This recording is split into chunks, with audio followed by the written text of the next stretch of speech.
most convincing story that maps onto reality, and that's why the central narrative is falling apart. Right now in the United States, people should not be walking around with masks. We must see the central narrative for the fiction that it is. We are Americans. While elections are sometimes messy, this was a secure election. The founders began the fight for human liberty and self-governance, and it's up to us to finish the job. I tell you what, we are in a truth emergency right now. This is the end game.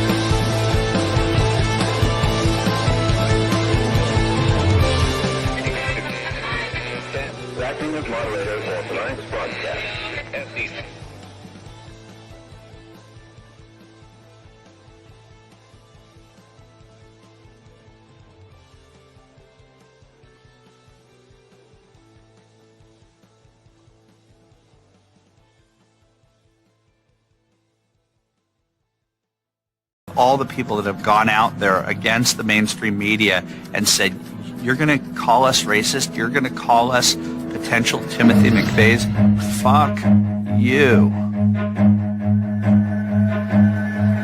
War.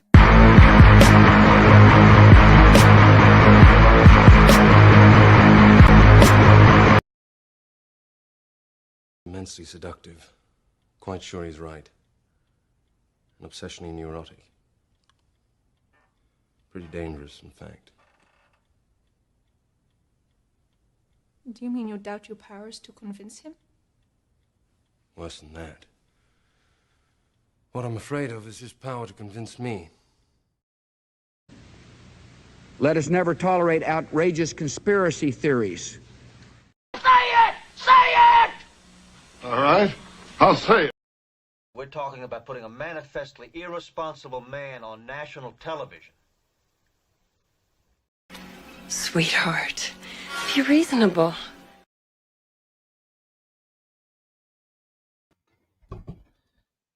All right. It is Wednesday, January 29th, 2025. The 10th day of the Golden Age. It's today, yeah, the 10th day of the Golden Age. So congratulations, everybody. We made it. Welcome to the subscriber stream. Here we are on Wednesday, and I hope you're doing well in the chat.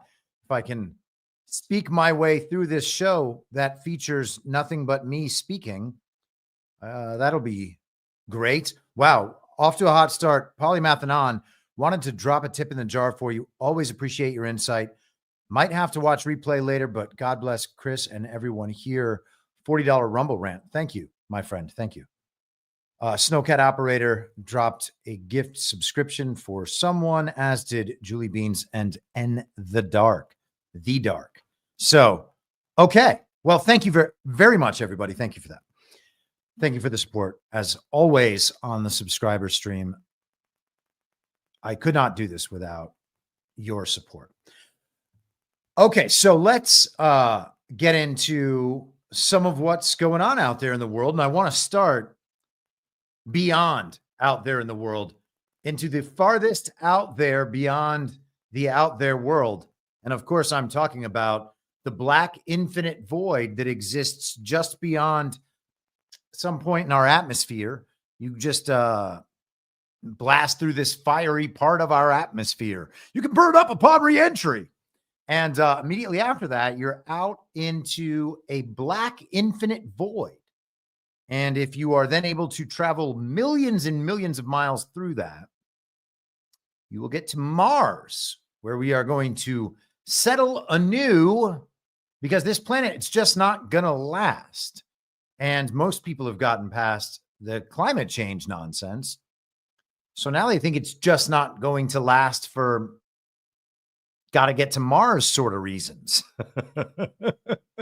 We're not going to survive if we don't get to Mars. The only thing holding us back from getting to Mars is our inability to escape our earthly cage. And of course, it's not a cage. You can fly just up in the sky. And if you keep going, you'll eventually get to Mars. There's nothing holding you back or stopping you. But nonetheless, we need to escape. We have a desperate need to escape. It's not a cage. It's not a cage. It's a ball in a universe flying around other balls. It travels infinitely through time and space. It started 14 billion years ago. Wait a second. No, they just updated it. Now it's 28 billion years ago. So we have apparently traveled in time or something. But yesterday was an important anniversary, the anniversary of the Space Shuttle Challenger exploding 39 years ago. One astronaut was from South Carolina. This is the South Carolina paper, the Greenville News. I just kind of pulled up whatever link would bring this up first. You got to love this picture. It's like they're all about to act on a sitcom, except of course they're not acting on a sitcom. They were actually cast to act in a reality show. They were going to have like MTV's The Real World, but on the International Space Station, and they were going to teach American school kids about space. And I was one of those school kids. I was in, I think, first grade in my public school and in my art class, and we watched on a television on a cart that they pull out in front of the class, plug in, and then they put on a program. It's called a program. And so we watched this program. Space shuttle. Look at it. It's going to take off. T-minus 10. And you count it all the way down. The space shuttle takes off, starts flying through the sky, hurtling toward that black infinite void. Then it totally explodes in front of the nation's school children. Are we all emotionally scarred forever if we are in the, I guess all of Gen X dealt with that? And I would say yes, maybe, potentially. Millennials basically had the same day on 9/11, and that would be obviously a more extreme version of it. So these 7 actors were supposed to fly up to the International Space Station, and then they were going to film a reality show about what it was like to be in space. But the rocket blew up in midair, so there's no way they could have ever reached the space station. Now, of course, they weren't actually on the rocket. They were on the ground because the space station is in a pool in Florida. If the rocket launch was successful, they would have filmed their reality show. Except the rocket launch wasn't successful. So you can't then film the reality show where all the astronauts are up on the space station. Wouldn't make any sense. So these are the 7 people who flew around: Ronald McNair, Michael Smith, Francis Dick Scobie, Ellison Onizuka, Gregory Jarvis, Judith Resnick, and teacher Krista McAuliffe. I think her name is Sharon Krista McAuliffe. And sometimes they only use this name. Most of these people, some of these people are still alive today. All of them, of course, survived the rocket that they weren't on, flying off into the sky. There it is right now. It's made out of paper mache, apparently. Oh, look, birdies. It flies up into the black infinite void, but first through the great blue yonder. And then it goes into outer space, except no. Popped, I guess. Maybe it's still flying right there. Okay, so the point is that didn't work out very well for them. We're not done here with the Challenger business. Let's first go to this little piece of news right here. So we're going to start with it blowing up. And this is some old news from way back when. 3.618 seconds after launch. The actual vehicle breakup was essentially obscured from view by the vapor cloud, which abruptly enveloped the vehicle. Hundreds of fragments were noted exiting the ET cloud. Those identified included the shuttle main engines, the left wing, crew cabin, and both SRBs. What was happening to the crew at this moment? They were still alive. Challenge is fast. Launch is fast. It's bang, and then it's a 2-minute ride down. And you're conscious, we know that. Astronaut Story Musgrave told me the crew survived in that white cloud. It was Challenger's fuel tank that exploded. The shuttle itself just broke apart. The crew compartment with its 7 living occupants was intact. The initial path of the crew cabin from the vapor cloud carried it across the path of an adjacent contrail, clearly revealing its truncated form and attitude. The left wing became visible at 78.531 seconds. The main engines and crew cabin are also identifiable. It took 2 minutes and 45 seconds for the crew cabin to hit the water. The impact speed was 207 miles an hour. A NASA statement released after the accident reads, "The forces to which the crew were exposed during orbiter breakup were probably not sufficient to cause death or serious injury." And later, NASA is unable to determine positively the cause of death of the Challenger astronauts, but has established that it is possible but not certain that the loss of consciousness did occur in the seconds following the orbiter breakup. Musgrave, who is a medical doctor and surgeon, is quite certain. You died when you hit the water. You know that. You think so? That's always been controversial. I don't know, sir. There's nothing controversial about that. No. It's hard evidence.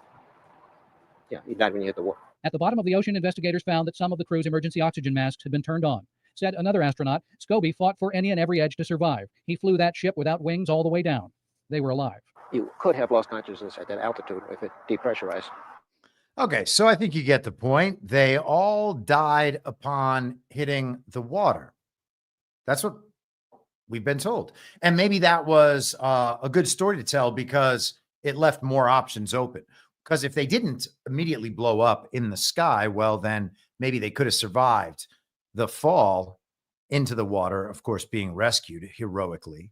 But regardless, it seems like so I don't know the ultimate truth of that. Let me be absolutely clear that I don't know the ultimate truth of what happened here, because we were shown something on TV, and that something that we saw on TV seemed to be really tragic.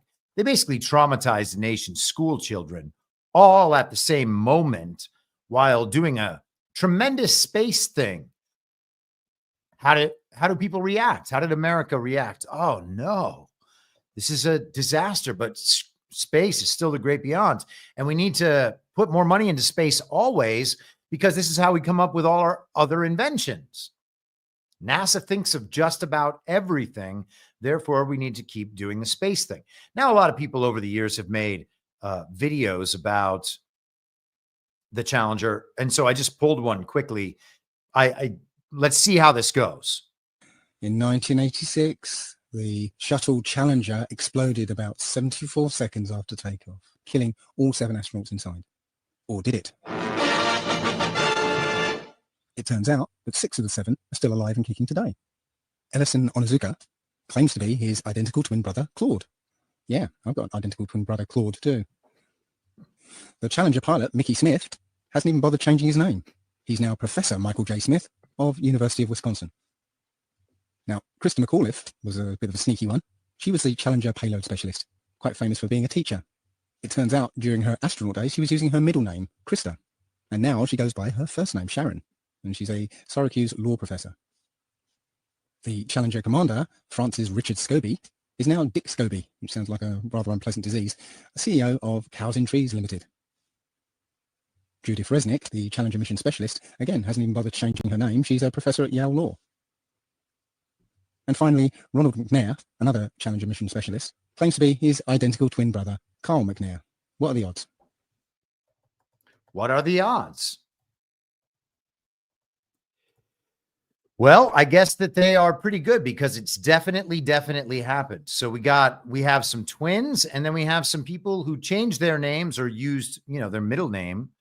Sharon Krista McAuliffe became Krista McAuliffe. And Judith Resnick, as that video just explained, here's Perplexity's entry on Judith Resnick from Yale Law. Same lady.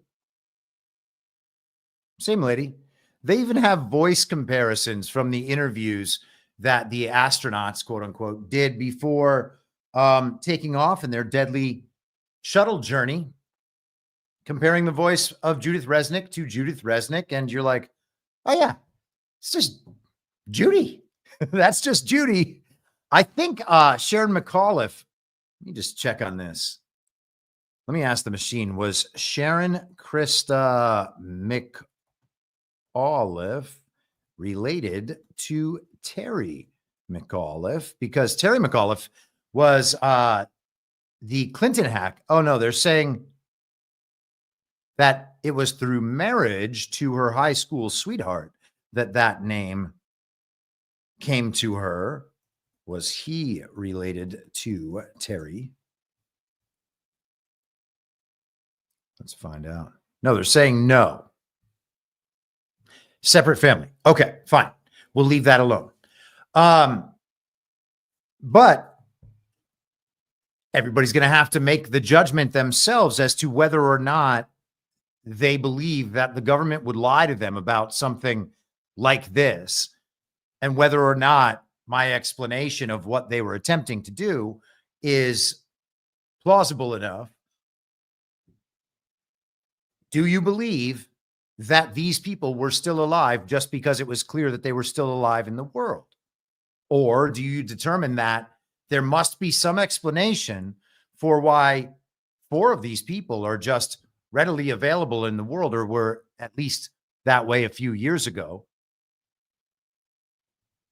Is there some justification for believing that these are different people, despite looking exactly alike, being the right age, etc., having all these same features? You can believe the official story, or you can believe this conspiracy theory. Now, if I'm right about what they intended to do, if there's no International Space Station to fly to and then film back a reality show in the mid-1980s, then they were never going to the space station. They were going to film the reality show in a pool or wherever they film the space nonsense that they show us now. But they couldn't sell that TV show, that reality show, if the rocket blows up in midair and everybody everywhere assumes that they're all dead. So the reality show failed. Then what do? Do you murder? Do you murder the 7 astronauts who were supposed to just be filming a reality show the whole time? They were going to be gone from their families for 6 or 7 months. Their families would probably occasionally visit them on the weekends or something when they weren't filming, but they would be on the space station for some period of time. And then they would come back and they would rejoin their normal lives and everything would go on. They had a commitment of a few months or whatever. That was their job. That was their gig. And then they were going to come back and have a nice, fruitful, productive life. Heroes of the whole nation. They had done something really good. Yes, they had tricked everybody, but it was for everyone's own good and the good of the space program, which means the good of the U.S. military-industrial complex, which means the good of all of us and our safety forever and ever. So what do you do with them if the rocket blows up? Well, are they going to get out there and interact with people in the real world? Apparently the answer is yes. That's what they ultimately decided. Otherwise, they would have had to just murder them all. We'll pay you a lot. We'll give you nice jobs, cushy jobs. You can work at Yale Law School. I mean, they just say whatever over there. It's all cocaine's.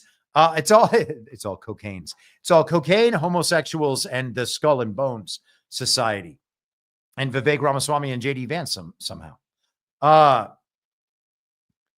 And Ron DeSantis, for that matter. Ron DeSantis too, huh? Oh, gosh, it's crazy. How does it even happen?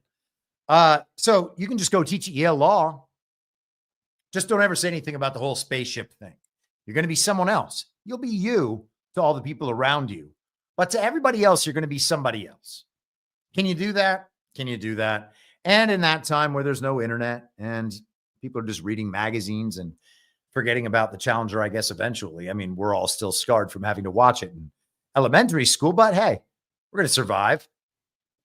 So here we are 39 years on, and yesterday is the anniversary, 39-year anniversary of the Space Shuttle Challenger disaster. And So I want to talk a little bit more about space for a few minutes here. This story came out a week ago. This is from astronomy.com, very official. Astronomers just deleted an asteroid because it turned out to be Elon Musk's Tesla Roadster. How about that? Look at this picture. SpaceX. He put this is a fake person. Maybe it's one of his robots. Hey, look, he's wearing the same spacesuit as that spacewalker last year. Remember the spacewalk? We did a few episodes about space last year. First one was called A Pep in Your Step. APEP, like APEP. It's a pun. Then we had Sky Magic. Another one called What's Up. And then actually there's probably a fourth one where we talked about the moonwalker, the spacewalker, whatever you call him. So I'm just going to read just a little bit of this. On January 2nd, the Minor Planet Center at the Harvard-Smithsonian Center for Astrophysics in Cambridge, Massachusetts, announced the discovery of an unusual asteroid designated 2018 CN41. First identified and submitted by a citizen scientist. Oh, wait a second. You can't even have citizen journalists. So those are conspiracy theorists.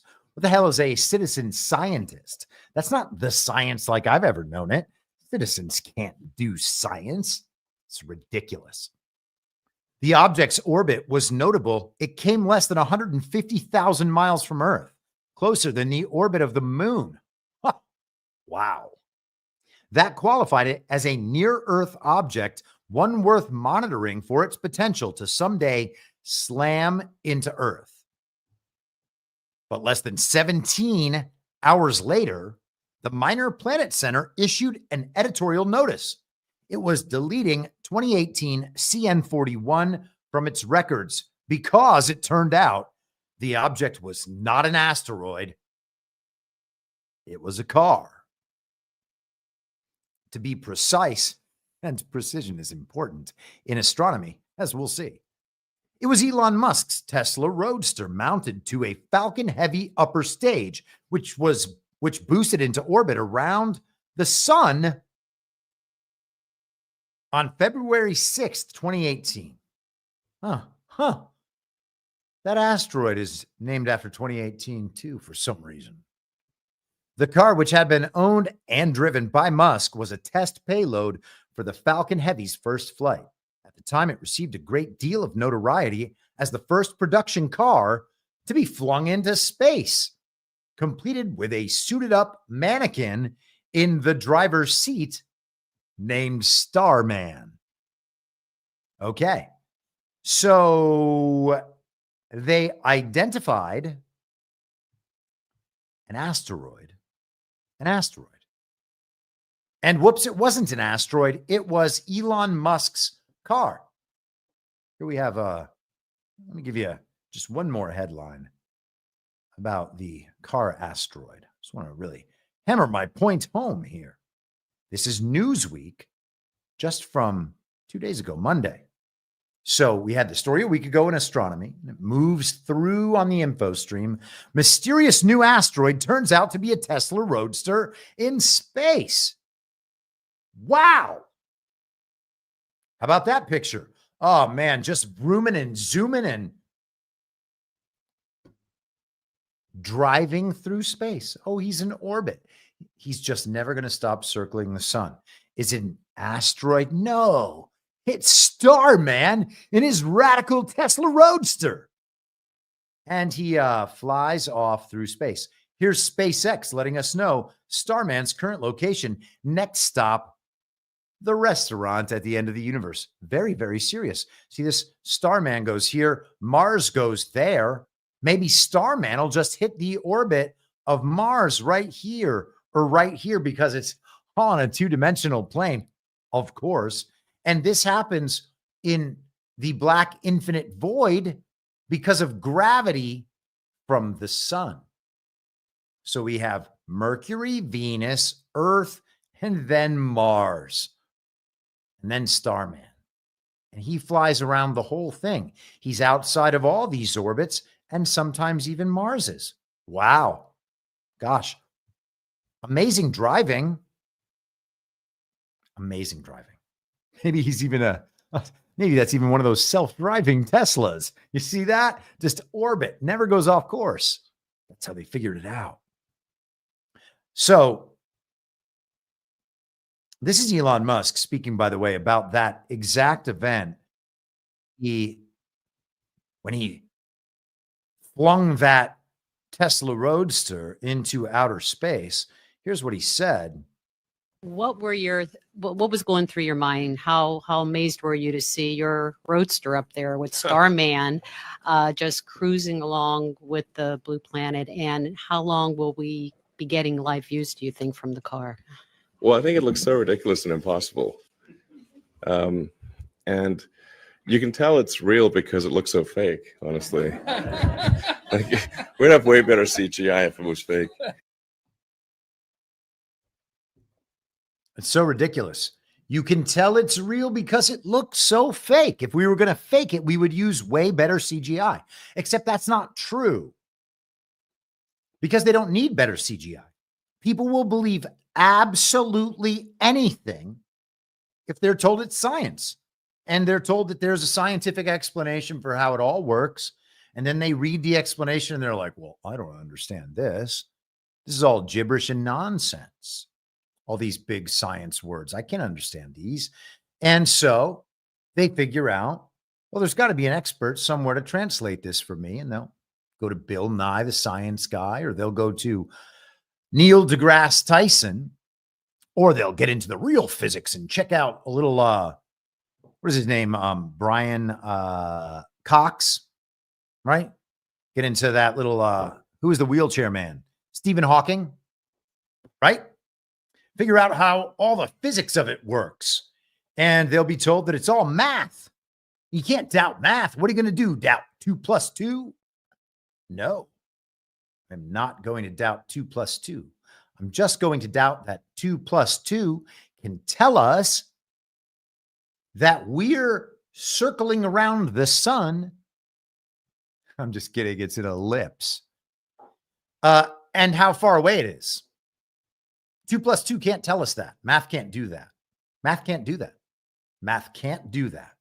People are like, yes, math can. Math proves that system. No, they created a system that worked internally using math. And because all the math answers all the questions you have, you believe that it all fits together because it's real. The only way it could fit together like this is because it's real. But of course, that's not true. You could create entire systems that are 100% fictional that nonetheless fit together. That's entirely possible. Every fictional book does exactly that. They don't do it with math. They do it with words and ideas so that the world they create makes sense to everybody. They literally call it world building in fiction and in, screenplays and movies. It is entirely possible to create a system and mathematical methods that explain something we observe in a way that is the opposite from how we observe it. And that's exactly what they do. And I don't want to linger too much on that part. But let's summarize what we've gone through. Yesterday was the Challenger anniversary. A week prior, they discovered that something they thought was an asteroid is actually just Elon Musk's Roadster, and published it pretty widely in the days leading up to yesterday. And then what happens yesterday? Well, here's what happens yesterday. This is Donald Trump in Truth Social. Or on Truth Social? In or on. I have just asked Elon Musk and SpaceX to quote unquote go get the two brave astronauts who have been virtually abandoned in space by the Biden administration.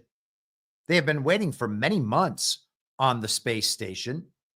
Elon will soon be on his way. Hopefully, all will be safe. Elon will soon be on his way.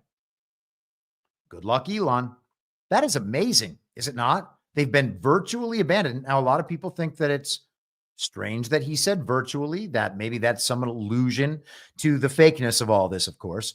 The go get, in quotes, would indicate the same thing.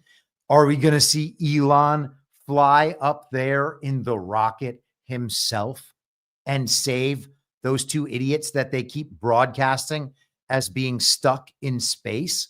Is that going to happen? That would be absolutely amazing. That would be absolutely amazing. Okay. Checking on the chat here. I was like confused for a moment. I was like, is he being sarcastic? Turned out he was. Everything's okay. You never know who's going to get triggered with the space stuff, man.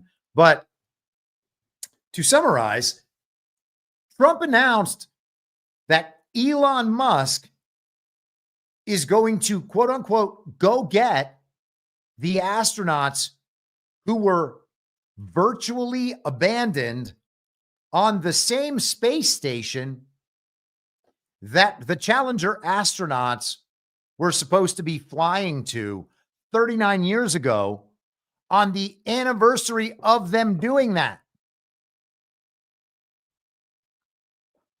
And a week prior, the Spacemen told us, oh, hey, that thing we thought was an asteroid, it's Elon's car.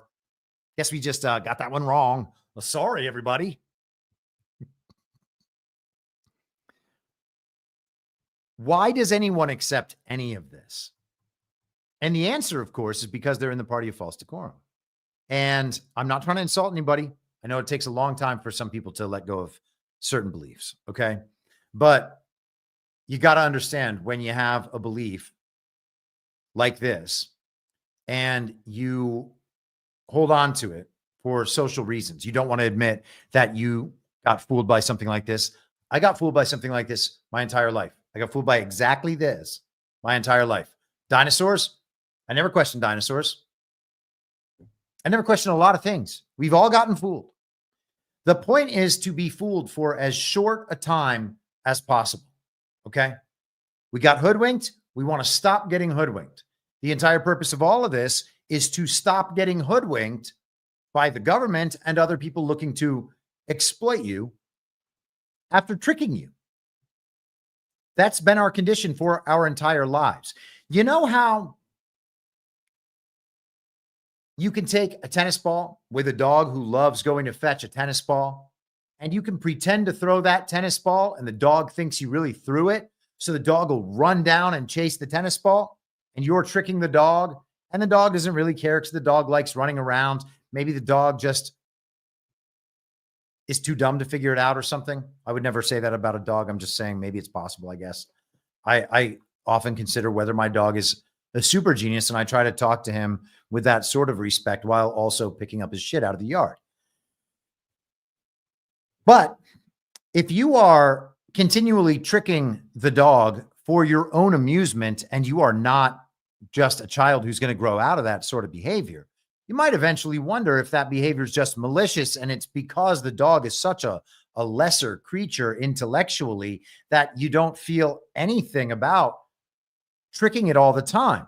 Normally, if we were tricking someone and taking advantage of them all the time, we would feel bad about it. We would have a guilty feeling, unless we were sociopaths or psychopaths or, really greedy or corrupt or compromised or what have you.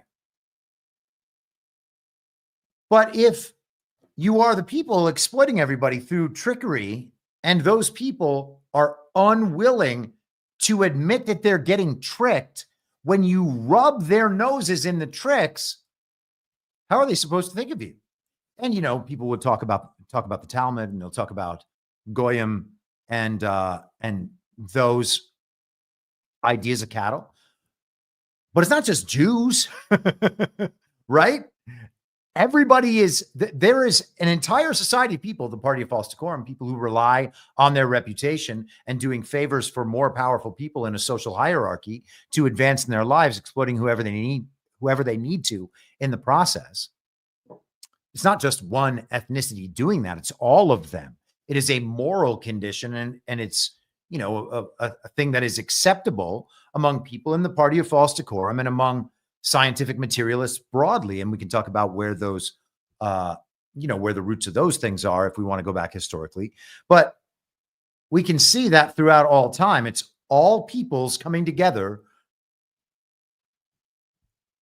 very small groups of people, relatively speaking, to exploit everybody else because they're unwilling to resist their own exploitation. And they're unwilling to admit that they're being exploited. And part of that is because there are such powerful social incentives to align with the consensus about at least a few things so that we can signal to one another, yes, I understand I'm part of the club. Yes, I understand that those people over there, they're not part of the club, okay? They will not bow down before any of the beliefs. It's okay if you're not going to bow down before every one of the beliefs. As long as you serve the regime properly, the party properly, then you can make your way through life if you're disavowing some of the beliefs from authority within that consensus, within the party of false decorum. But there are some that will get you ostracized still, even after the last 5 years. And of course, this is one of them. Space is one of them. Dinosaurs is one of them. These are things that we learned about and have been beaten into our heads for our entire lives since we were little kids. These are things that we thought were fun to do with our parents. I remember going to the Space Museum. I thought that was the coolest thing ever. I remember going to the Museum of Natural History and seeing the dinosaur skeletons and then buying puzzles that would, like little wooden puzzles where you could rebuild the dinosaur skeletons. I thought all that stuff was the coolest thing in the world. And now I think, oh, wow, I got so hoodwinked. And then I look at the claims about these various subjects, and I know that people have a different thing about dinosaurs, and they say dinosaurs could be possible for this and this. Let's say you're right, okay? I'll even accept that you might be right. So the purpose of this is not to argue about it. It's to understand that whatever the main story about dinosaurs was, that story was a lie. If there were enormous beasts of ancient times whose actual skeletons are buried or fossilized somewhere on the planet, like, fine, all right? I'm not going to fight anybody on that. But we were lied to about that. We were lied to about the space thing, obviously. We can just say we were obviously lied to about it. And if you believe that outer space just drifts off into a black infinite void forever, and that the sun is 93 million miles away for who knows why, including the scientists, they don't know why. They can explain that. Oh, as we circle around it, we measure from 2 different points, and based on that angle, we can calculate the distance. Okay, well, that assumes the heliocentric model is true. And that is a necessary assumption to make the rest of the claim. Because if it's not true, then the distance measurement makes no sense whatsoever. And of course, that's the real scenario we're dealing with. So they can't even prove the most basic parts of what they're talking about. The speed of light is now just a movable constant. It used to have a definition, it no longer does. And I encourage you to ask the machine about these things. Try to get the authoritative sources on it. It's the same as the virology or any other field of science where they eventually drift off making all of these mystical claims, which, by the way, are just 100% rooted in Kabbalah, as we've discussed before. Actual ancient Jewish mysticism, okay, which is a departure from the mainstream already. And I know you got to kind of say these things sometimes. And it's, to have this conversation reasonably without being like the Jews, the Jews, the Jews. The people who are like the Jews, the Jews, the Jews all the time, like, oh, you're just shilling for the Jews. Well, no, I'm not. I'm trying to separate things so that they are understandable instead of placing them all under one giant umbrella where you just end up as the other side in the controlled opposition dynamic, which is exactly how it's been throughout all of history, which is why it never gets solved. So that's the reason. But these space claims, many of these scientific claims are just rooted in Kabbalah. And yet everybody believes them. And they can't even question them, because questioning them makes you one of those people. You have to, you got to get outside of the fence, this area where everyone is okay. Once you get to be one of those outside people, well, then you're like one of the savages in Brave New World, essentially. So on the anniversary of the Challenger, we have Donald Trump promising to send Elon Musk to space to, quote unquote, go get the virtually abandoned astronauts on the International Space Station, or on, whatever sky city they've created up there. Let me make sure that we're talking about the correct space station here.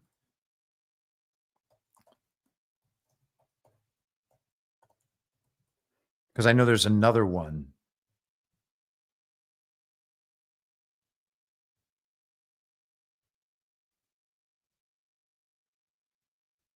Hold on a second. The machine is telling me that they are and are not. What in the world? They're not stranded on the International Space Station, despite recent claims these NASA astronauts have been on the ISS since June 2024. Okay, so it is. We can skip the machine's own confusion.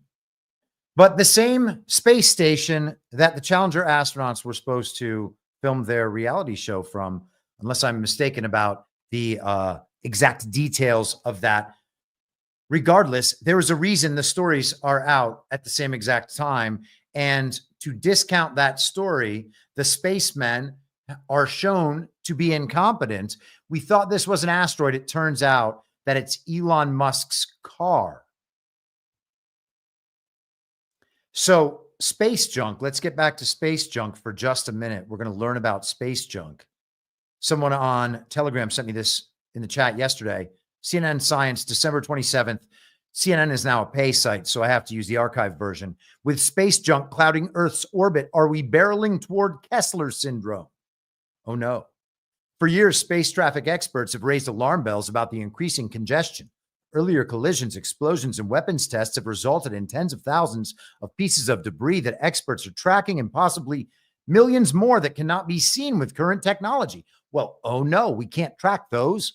So I guess if we think the coast is clear, it's not clear. Whoops. And while astronauts may be a top concern, congestion in orbit is also hazardous to satellites and space-based technologies that power our everyday lives, including GPS tools, as well as some broadband, high-speed internet, and television services. The number of objects in space that we have launched in the last 4 years has increased exponentially, said Dr. Vishnu Reddy, a professor of planetary sciences at the University of Arizona in Tucson. So we are heading toward the situation that we are always dreading. Okay, there's too much stuff in space, and you can't track it all well enough. Skipping down. For the most part, an object must be larger than a tennis ball to be tracked. Okay, so that's a pretty tiny object. Certainly much smaller than a car. The remaining objects are too small to reflect light or in distant areas of orbit that are difficult to observe directly. Even with today's best sensors, there are limits to what can reliably be seen or tracked, and smaller, that's quote unquote seen, and smaller space debris is often untrackable. But small objects can still pose significant threats. In orbit, objects whirl around so fast that even a fleck of paint is capable of smashing through metal, according to NASA. Wow, one little fleck of paint moving at 17,000 miles per hour. That means any piece of junk left in space is deeply concerning and potentially catastrophic. Okay. Skipping down again, though there are ongoing efforts to calculate where, when, and how a ripple effect might kick off, it's an impossible task, Purdue's Fruya said. As soon as we're predicting into the future, we have to make assumptions. He said, every model is wrong, but some are useful. Well, that sounds like the COVID models from the very deadly pandemic or the climate change models, or really just any model. And of course, our entire future is being not only plotted out on the basis of models, but justified on the basis of models, even though models are always wrong. Why? Because they're a bunch of random assumptions meant to drive a certain result that will justify an agenda and the funding of that agenda, or why the agenda is still worth doing despite the fact that it's failing and wasting all the money. They are built with assumptions to get them to a certain point, and then mathematics is applied to those assumptions. It's not science. It's just making shit up. Models are inaccurate because even experts do not have a pristine picture of where objects are in orbit. Objects smaller than about 4 inches are largely invisible. What's more, space weather in the void can change orbital trajectories. So it's difficult to predict exactly how and where debris is traveling, according to Dr. Thomas Berger, director of the University of Colorado's Space Weather Technology Research and Education Center. Well, that's a mouthful. Berger spoke on the topic on December 11th at the American Geophysical Union's annual meeting in Washington. The size and shape of spaceborne garbage pieces are also a mystery. So to model a single Kessler syndrome effect, analysts would have to guess exactly how a satellite would break apart, how each piece of that debris would look, where it would travel, and what other object it might hit next. Okay, so each element of that is totally impossible. And despite that, I'm sure tons of money are being directed toward figuring it out and solving this problem. It's an impossible problem to solve, but let's throw a ton of money at it and we'll tell people this is how objects breaking apart in space and then traveling through orbit might work. What keeps me up, says Dan Altrog, director of ComSpock's Corp Center for Space Standards and Innovation. I think ComSpock is, oh no, it's not that. It's one of these other organizations. ComSpock. It's like a line from Star Trek. So what keeps him up is that the data is not accurate enough to allow you to actually avoid the thing you think you're avoiding. Okay. So they don't know anything about the problem that they are experts in. They just admitted they don't know anything about it. They're trying to figure out ways that theoretically a model might be able to tell them something about this problem that is not real, that they don't know anything about. They have instruments that give readings that suggest that's what that is. Are they in low Earth orbit? To be clear, I'm not suggesting that there cannot be objects in the sky that move around in the sky and maybe they float up there. I don't know. Sounds like bullshit, but hey, maybe. I don't know how everything works. I don't claim to know really how anything works. But I do claim to know when I'm being lied to, at least some of the time. And if you don't think you're being lied to about space all the time, I don't know what to tell you. I would, by the way, encourage everyone to watch General Quast on the Daily Herald on Badlands Media. It's like 28 minutes into John's episode from yesterday, January 28th. And General Quast comes on to talk about Trump's executive order announcing the Iron Dome for the United States of America. And John asks him, what's up with the Iron Dome? And General Quast gives an answer about how it's basically kind of an umbrella that contains a bunch of military technologies and tactics under the name of Iron Dome. And Iron Dome is basically a powerful phrase that implies protection in a narrative sense. And Donald Trump, as a master of narrative, is offering this as a solution to a problem. Well, what's the problem? Being attacked by intercontinental, why can't I say this? Intercontinental ballistic missiles or nukes. And if we have an Iron Dome in place, if we've told the public there's going to be an Iron Dome, well, then you've provided a narrative defense against a narrative weapon. And a nuclear weapon is a narrative weapon, not a real weapon. So you need a narrative defense against it.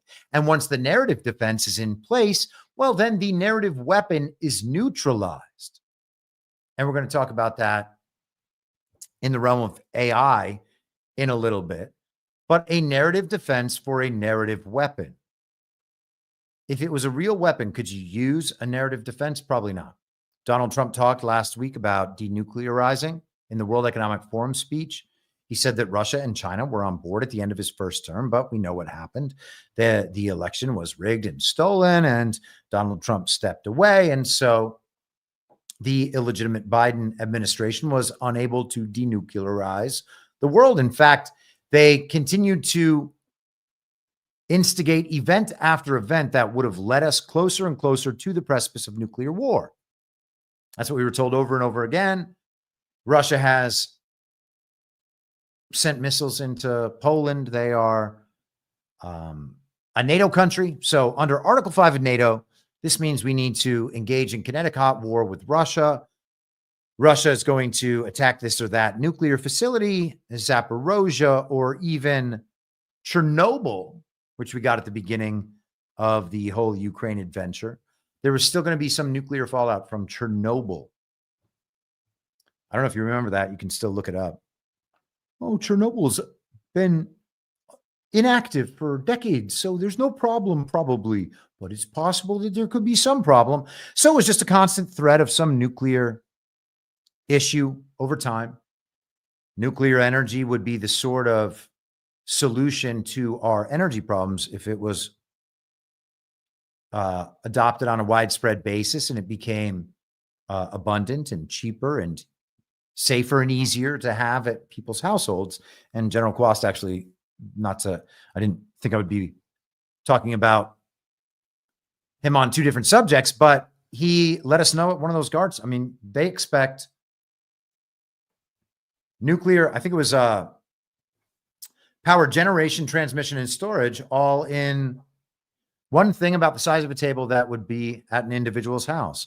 And if you think, kind of sounds like Elon Musk's, Tesla energy cells, the kind of next wave of technology that they're talking about with batteries and with storage. You can see how these things are moving forward. So if energy was cheap and abundant, or maybe even free in the future, then it would be really, really hard for the regime to use energy resources to control the entire world and extract the actual energy of the people through their labor. And then the fruits of their labor would be extracted by the regime to pay for the energy that they have made scarce through their own system of control. So nuclear energy, if it was cheap and abundant and maybe even free, or any kind of energy for that matter, would be an existential threat to the regime. So instead, it's inverted into a weapon. And then it's an existential threat to all of us if we don't go along with the global regime's agenda on a large enough scale. If they are engaged in what they tell us is a kinetic war with one of our major adversary countries, well, then we have to get behind the idea that we might get nuked and we might have to nuke them. And then once we do that, we relinquish the last of our control. All bets are off. And we essentially grovel and say, please save us from this existential threat. You can have all the power and money you need to do so. So that is a narrative weapon then against us. It's not a narrative weapon against China or Russia or any of these other countries that we might be told are adversaries. In fact, rogue states begin to get nukes. So it's always a threat to us. None of the other countries, they're not scared of us nuking them. But the people everywhere are scared of other countries nuking them. That's the point of the narrative weapon. And how are you going to defeat that narrative weapon with something with what? A bigger narrative weapon? Oh, well, we got hypersonic missiles. Okay, give it a try. Is that going to do it? Can you destroy everything at one time with hypersonic missiles? Well, if you can, then we better start having kids in elementary school, as soon as they get done watching the Challenger explode, well, we're going to just pull a fire alarm and tell them to hide under their desks. I mean, that's what happened to us in public school during our state indoctrination. So we all believe it.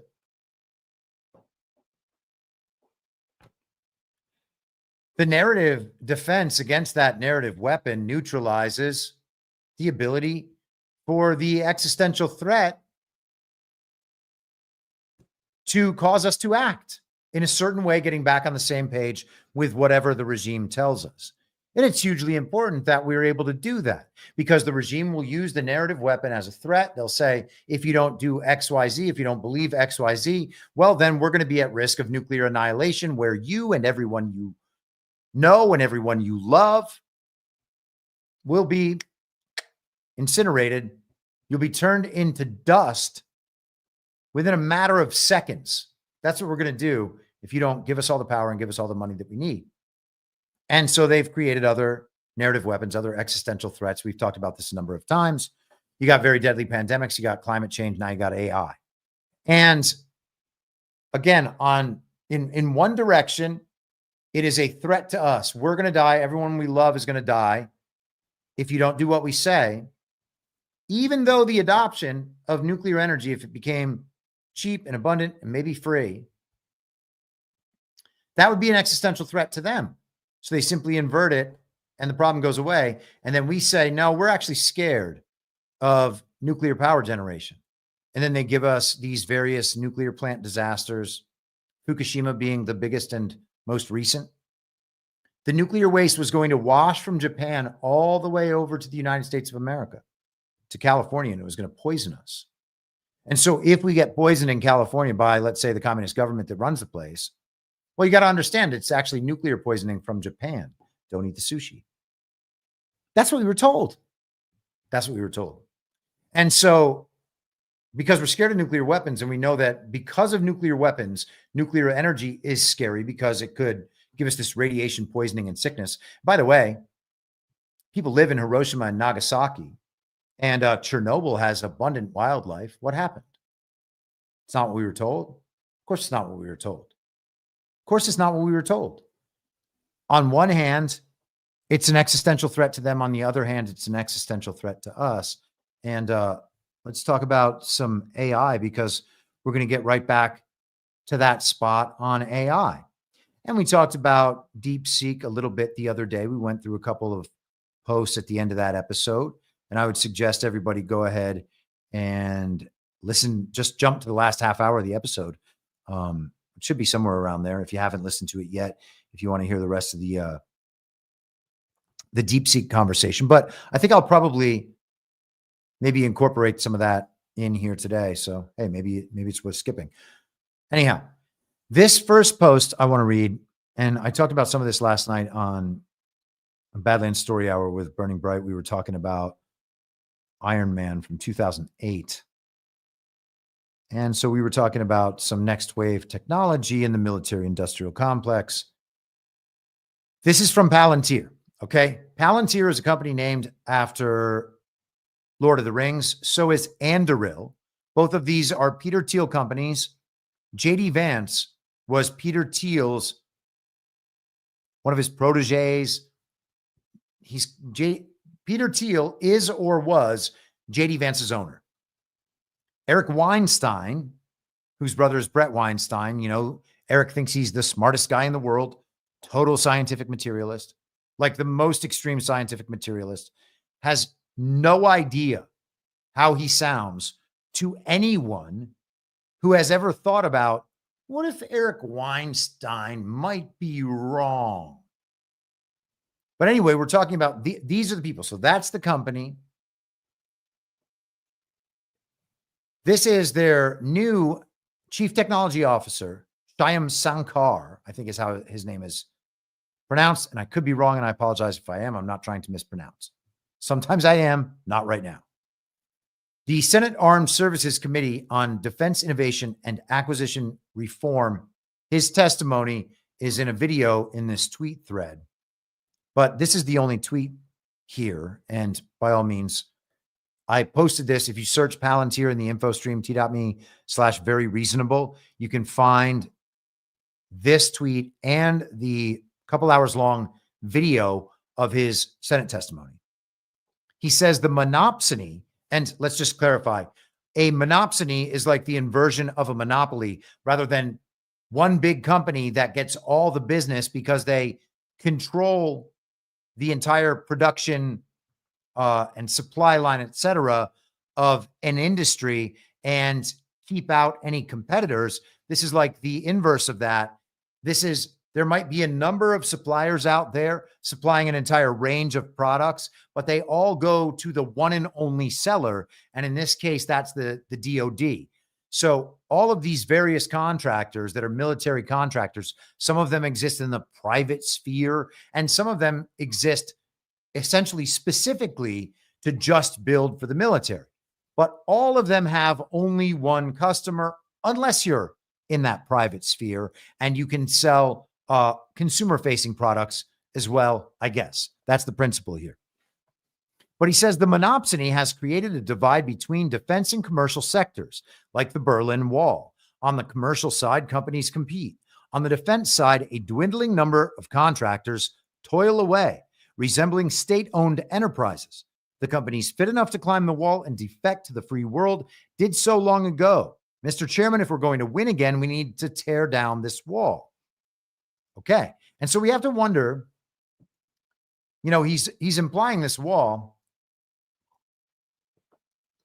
and that this wall will make a big difference because it's going to make these companies actually compete on a different level, which will make them better and the system and the market more efficient. Okay. There's just market principles at work. It totally makes sense. But he's also implying that that wall is real in a way that I'm not sure it's real. Now, he works in the industry, so we can obviously take that as an insider's opinion about things. But from someone who is observing government and the military industrial complex and governmental corruption and waste, fraud and abuse, etc. Well, from my perspective, no matter how big that wall is, maybe it's too big. I don't know.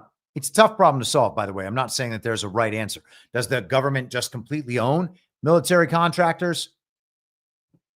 That's what he's saying. Part of the problem is with that one-to-one relationship. But is there a true separation just because there's a private element and a consumer-facing side of the business? Is that enough of a separation? I'm not sure that's true. If Twitter, formerly Twitter, for example, has that same relationship where it's part DoD contractor or DoD-based company and it's part consumer-facing, well, which side really matters? If they're censoring Americans, no side of it matters. All that matters is that they are interlinked. And because they are interlinked, then the private company, even on its consumer-facing side, is working as an agent of the state. So is it better that there's the private consumer-facing side of it? Because then there's some competition and innovation, at least on that side of things, and some quasi-independence from the government? Or is it worse because it obscures the fact that it is just another organ of the government, the same way that an NGO and other nonprofits would be in that same relationship? This is the public-private partnership problem, okay? Public-private partnerships are essentially fascism, especially if that's just across the board how it is. That is across the board how it is, which suggests that maybe our federal government is far too big and has interests in far too many things. And of course, that's exactly what we find. And so if that's the relationship and the government is involved in everything, then what we have is just sprawling fascism that covers all industries and all parts of society.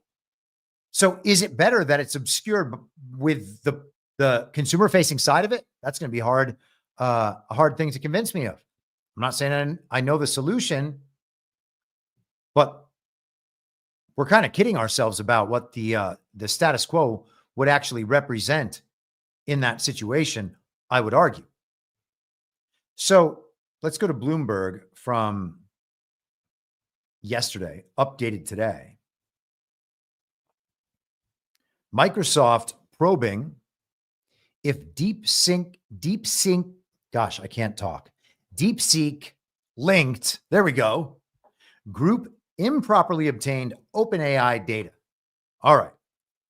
So we have DeepSeek. Now I'm just going to call it DeepSync all day. Let that sink in. DeepSeek,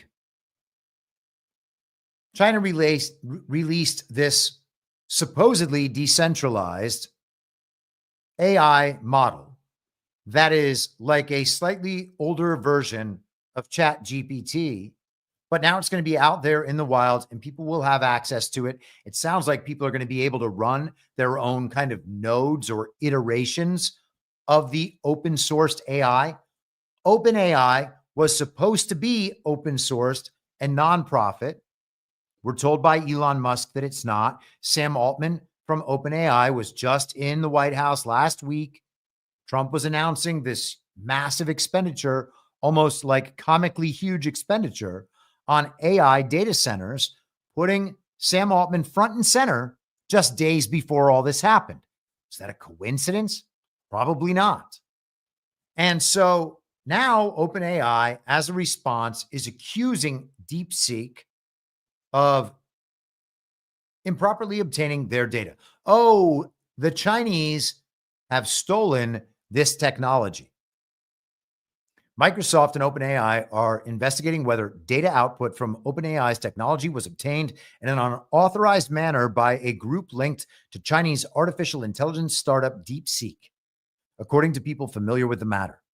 Microsoft's security researchers in the fall observed individuals they believe to be linked to DeepSeek exfiltrating a large amount of data using the OpenAI application programming interface, or API, said the people who asked not to be identified because the matter is confidential. So you have people who don't want to be named because they are releasing confidential information, and you just have to trust them. Okay. They're releasing confidential information. You got to trust them. They're lying. They won't put their name on it. They won't become whistleblowers, but trust them. Microsoft security researchers in the fall observed, that's where we just were. Software developers can pay for a license to use the API to integrate OpenAI's proprietary artificial intelligence models into their own applications. And Gab AI is doing this, by the way. And so are others. They're using this DeepSeek and putting in and giving their users the opportunity to interact and interface with this thing.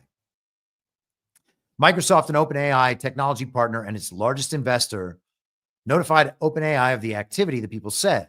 Such activity could violate OpenAI's terms of service, or it could indicate the group acted to get around OpenAI's restrictions on how much data they could obtain, the people said. So maybe they did something wrong, a lot wrong and illegal, or maybe just a little wrong. DeepSeek earlier this month released a new open source artificial intelligence model called R1 that can mimic the way humans reason, upending a market dominated by OpenAI and US rivals such as Google and Meta Platforms Incorporated. The Chinese upstart said R1 rivaled or outperformed leading US developers' products on a range of industry benchmarks, including for mathematical tasks and general knowledge, and was built at a fraction of the cost. The potential threat to the US firm's edge in the industry sent technology stocks tied to AI, including Microsoft, NVIDIA, Oracle, and Google parent Alphabet Incorporated, tumbling on Monday, erasing a total of almost $1 trillion in market value. Isn't that incredible?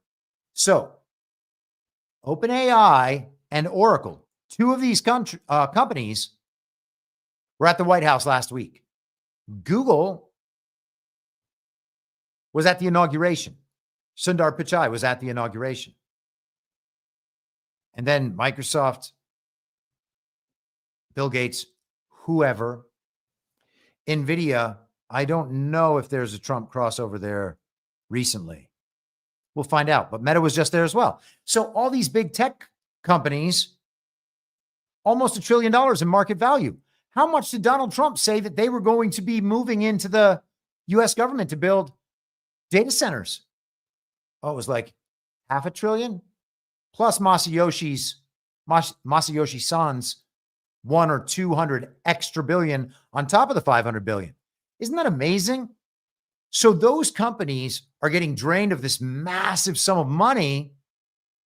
And then all of a sudden, all that money is going to be pushed into AI data centers because they need so much money and they need so much data and compute power to do all this AI stuff. And then a few days later, an open sourced AI gets released into the world, destroying the value of their companies and doing the thing they need all the money and all the compute for at a fraction of the cost and a fraction of the energy and data usage.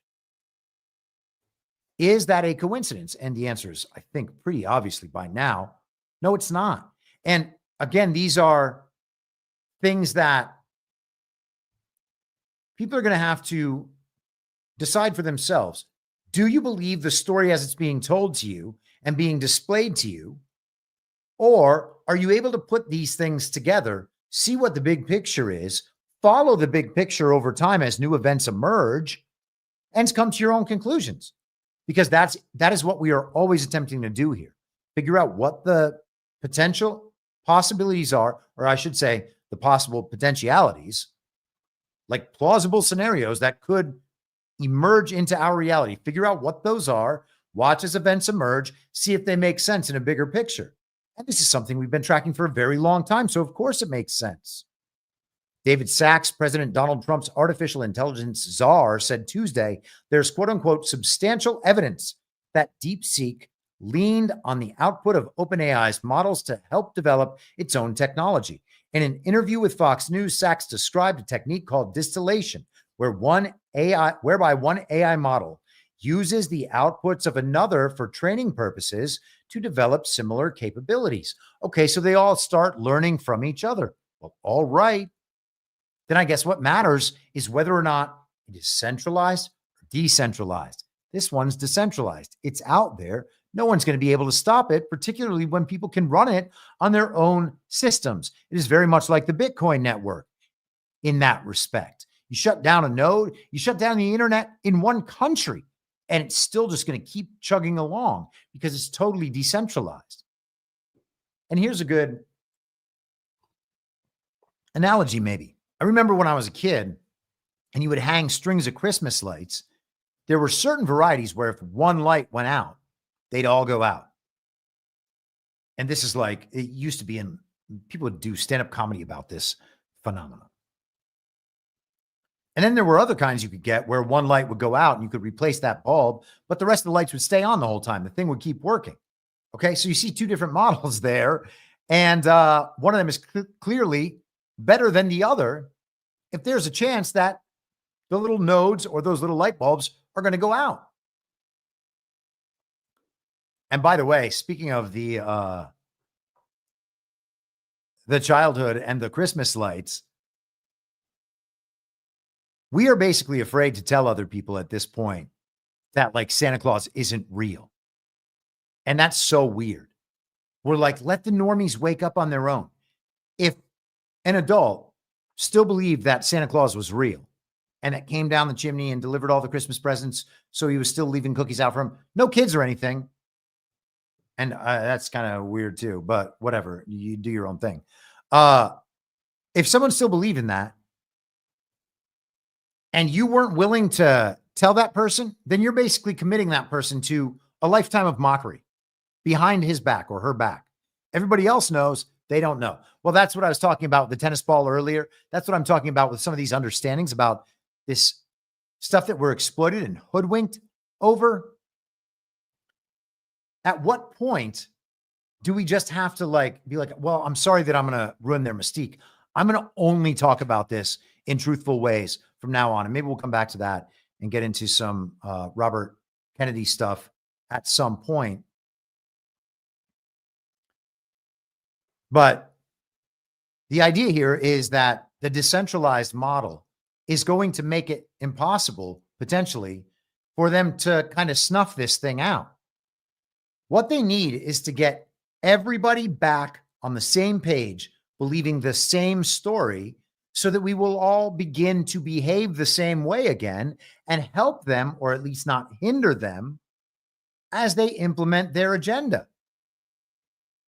That's the goal from an information war perspective for them. And for us, the goal is to make sure that can never, ever happen. We will never be back on the same page.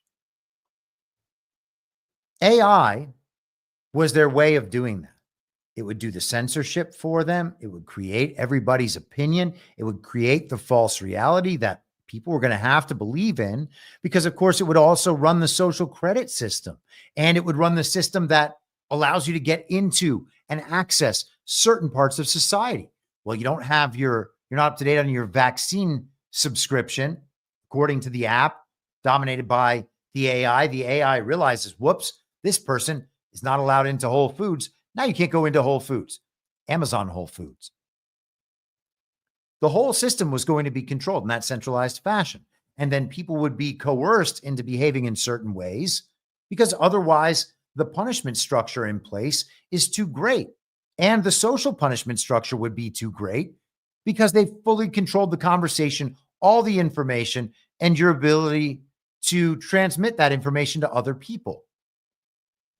A system of total control gained by getting everybody back on the same page initially, and then forcing everybody to be back on the same page because you control the means of information. Decentralized AI makes that impossible.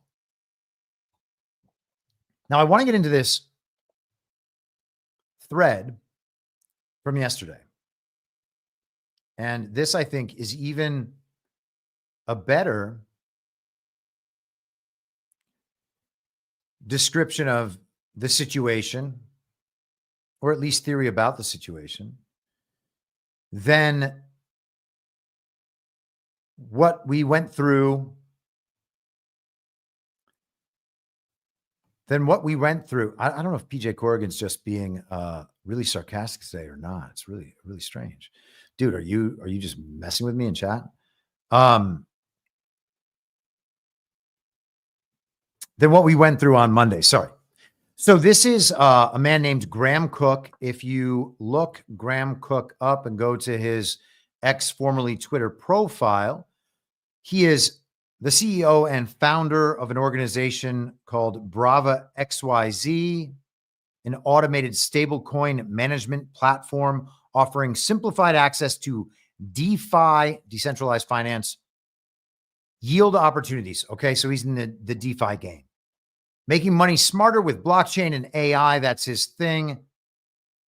Author, Web3, The End of Business as Usual, formerly from Google, founded and exited Qubit. So he's in the tech sphere. He's got about 33,000 plus followers on X, formerly Twitter. Here is a thread he posted yesterday in the Thread Reader app website.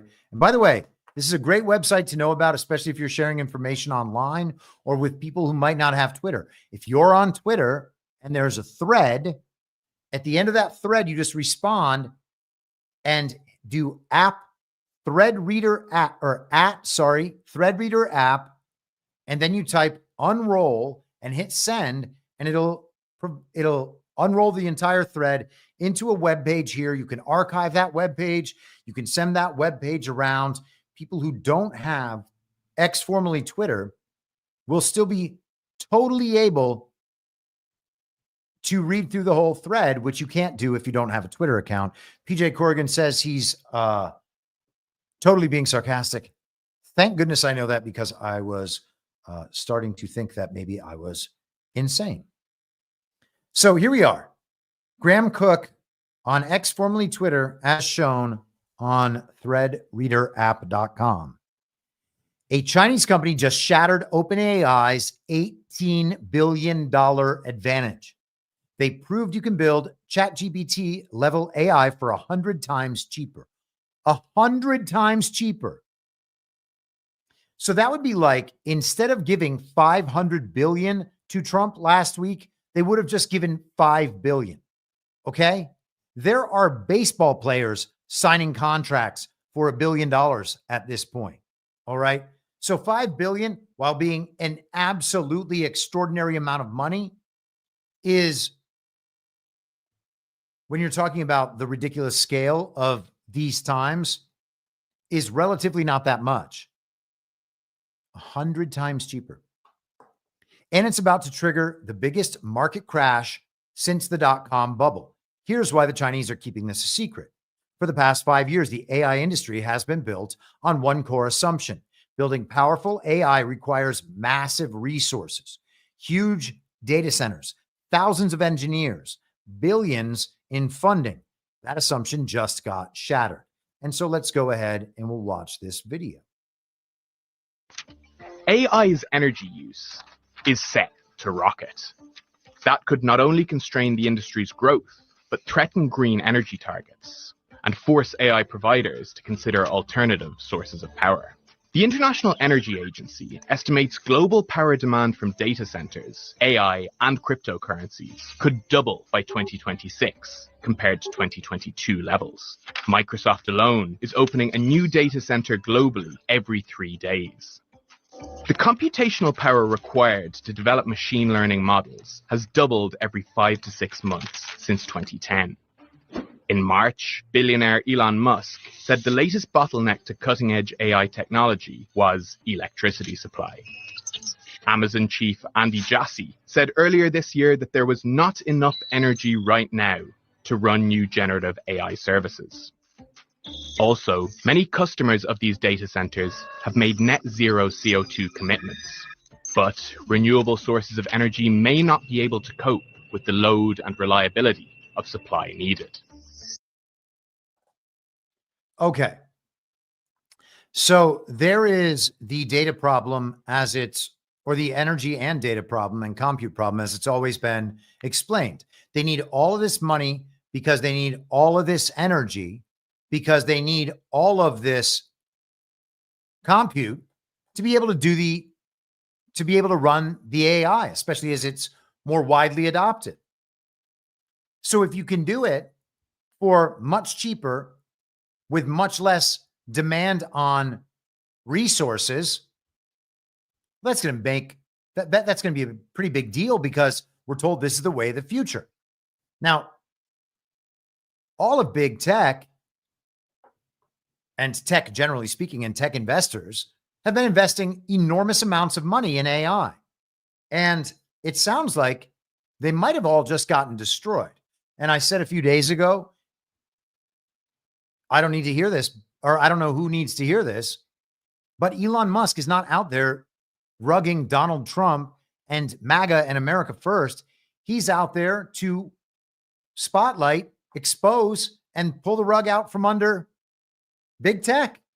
And I think that's all getting pretty obvious at this point. But that's me. I know people are like, he wore a Baphomet costume. Well, did he? OpenAI has raised $10 billion. They've built some of the world's most advanced data centers, hired the brightest minds, and spent years perfecting their models. AI based on the belief that this was the only way forward, but something just changed everything. A new AI. Oh, let's watch this. Let's go ahead and watch this. Yeah, why not, right? That's the second video. Okay, cool. Yeah, we're going to do this. But training and running artificial intelligence requires a massive amount of data and an incredible amount of computing power. In 2017, the company spent $7.9 million on cloud computing alone.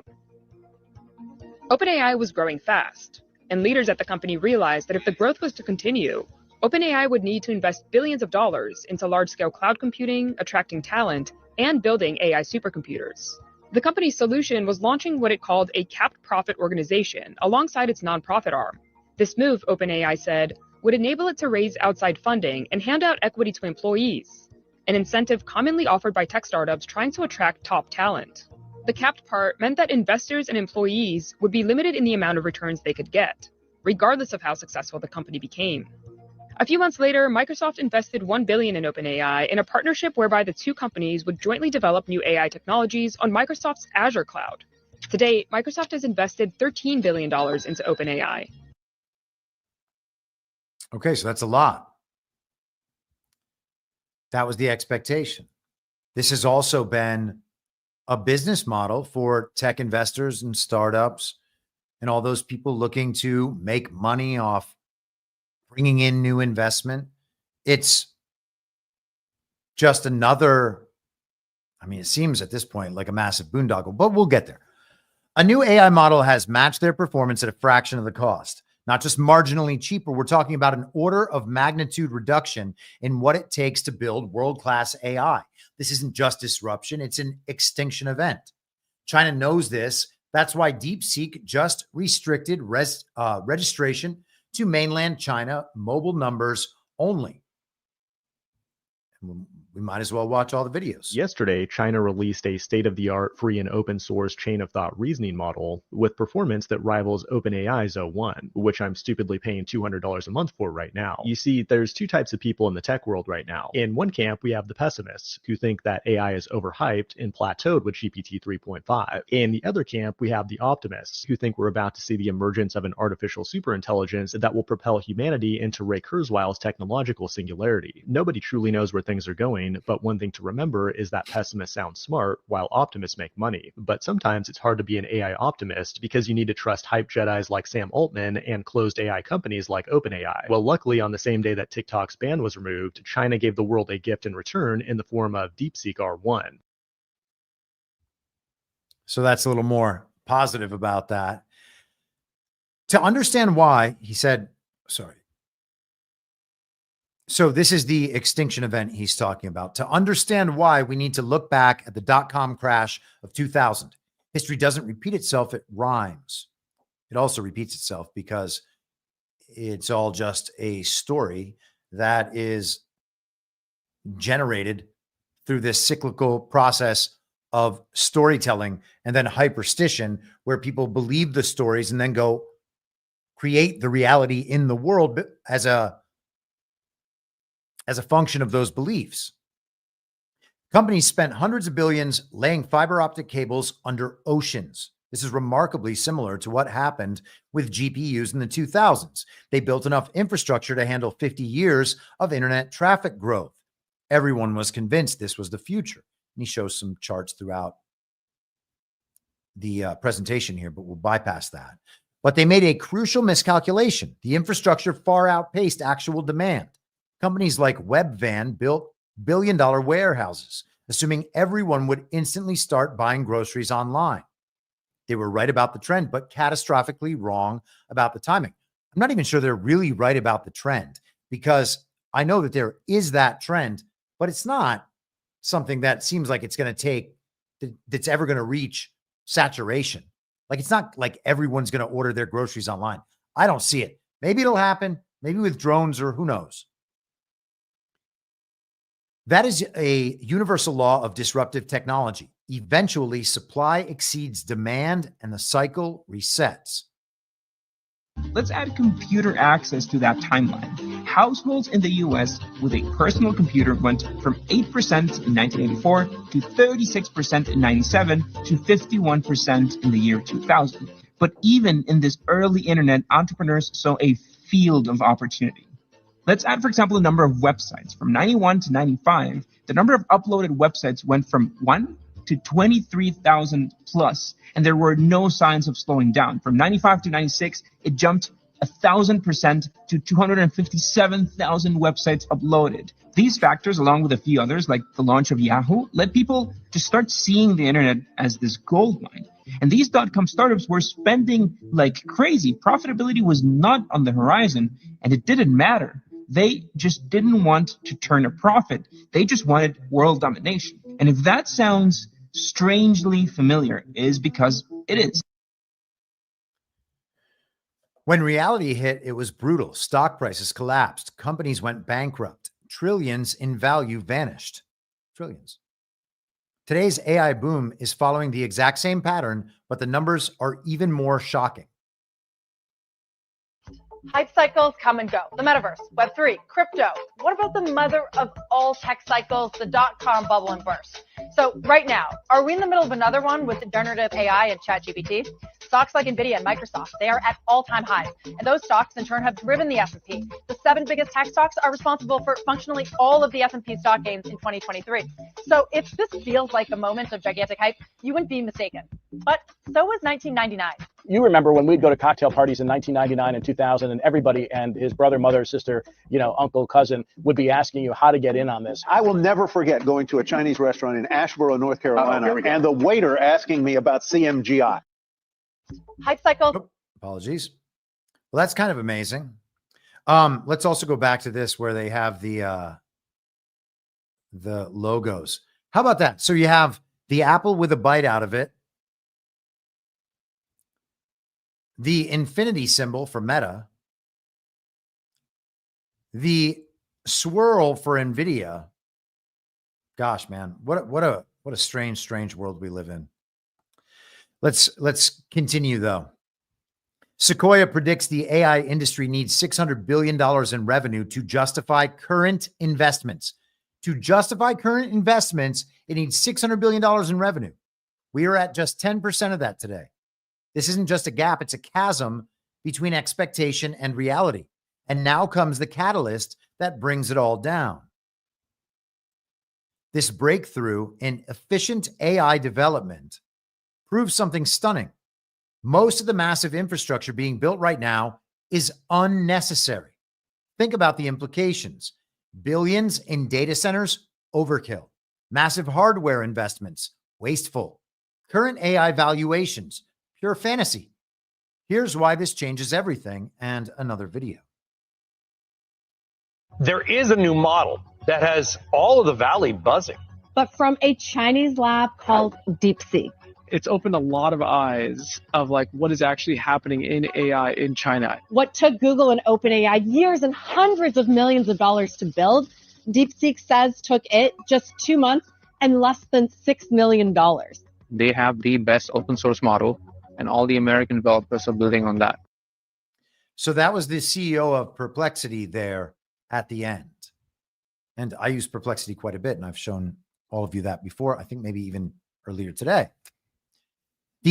Back to Graham Cook's analysis, the entire economic model of the AI industry is built on scarcity. Only a few companies can afford to build powerful AI. That scarcity just vanished. And when artificial scarcity disappears, bubbles pop. Just like the internet in 2000, AI is about to enter its trough of disillusionment. Not because the technology doesn't work, but because we've built an entire industry on assumptions that are no longer true. History tells us what happens next. After the dot-com crash, something fascinating happened. When the media declared the internet dead, the real revolution began. Amazon wasn't building unnecessary infrastructure. They were solving real problems for customers. And another video here. It wasn't all speculation, though. Companies like Amazon and eBay were born in the 90s, and they not only showed promise, but were successful business models. The detail here is that there was only room in the world and in the economy for one Amazon and one eBay. The reality was that most .coms weren't meant for success. And some examples, just for research sake, just to give you an idea, there's this company called Boo.com, was an online clothing retailer that ended up spending $188 million in 6 months. And there was this company called Pixelon, that's a streaming video startup that hosted a $16 million .com party in October 99. But some survived, of course, with names that you might remember, like Microsoft and Google and Amazon and Apple.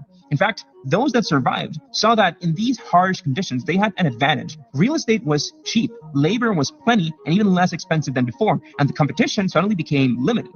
And that's not to say that they weren't immune to this crisis. Their stocks did plummet. Amazon, for example, went from $107 to $7. Apple went from $5 to under $1. And some might say that they survived the crisis so they could be examples, and they are. First of all, they had a solid business model, and they had brilliant people at the helm.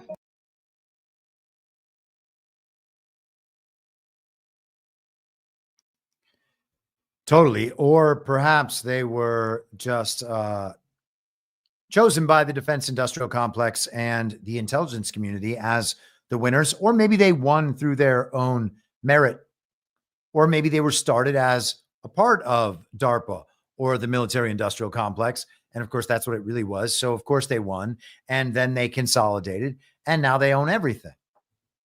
Let's continue. Graham Cook. The same transformation is coming to AI. Web 4 will emerge from the ashes, built on fundamentally different principles. Efficient, affordable AI models, decentralized infrastructure, natural human interfaces, value from data quality, not brute force compute. This reshapes the entire landscape. The winners won't be who you expect. Just like Amazon understood retail better than, I think he's Petco, I think it says in the actual Twitter thread, better than Petco understood pets. The next AI giants will be built by people who understand real human needs. Or no, I'm sorry, it's pets.com. 3 massive shifts are already beginning. Edge computing over cloud.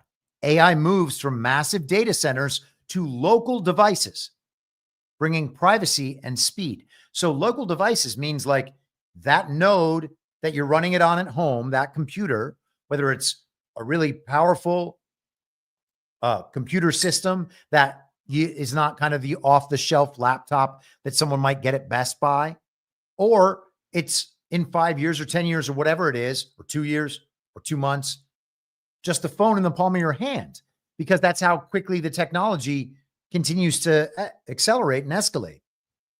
Number 2, data quality over size. Better data beats bigger models. And 3, practical uses over demos. Solving real problems beats impressive parlor tricks.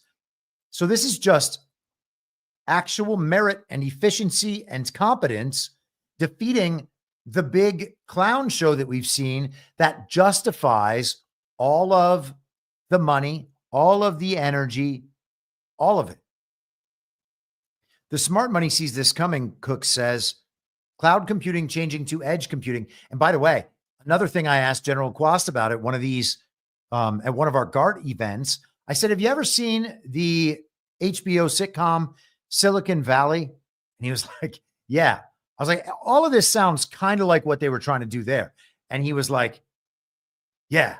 It was essentially just decentralizing the internet so that rather than any of these centralized points, whether it be these fiber optic cables or the undersea cables or the server farms or any of that, where all of these different middlemen, these choke points that where everything could be cut off or captured and then manipulated to exploit you and hoodwink you, everything would be decentralized. And the internet would live on people's devices all over the place rather than in centralized control centers.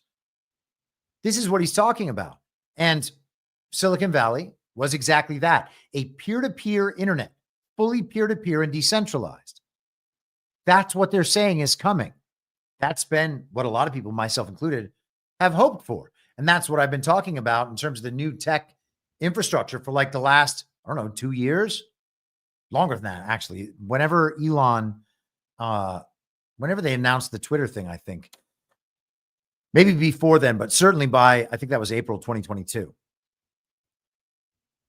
So the information has been out there. And somebody mentioned this the other day, kind of, I don't know if they were chiding me or what, talking about how I mentioned when I said things a while back.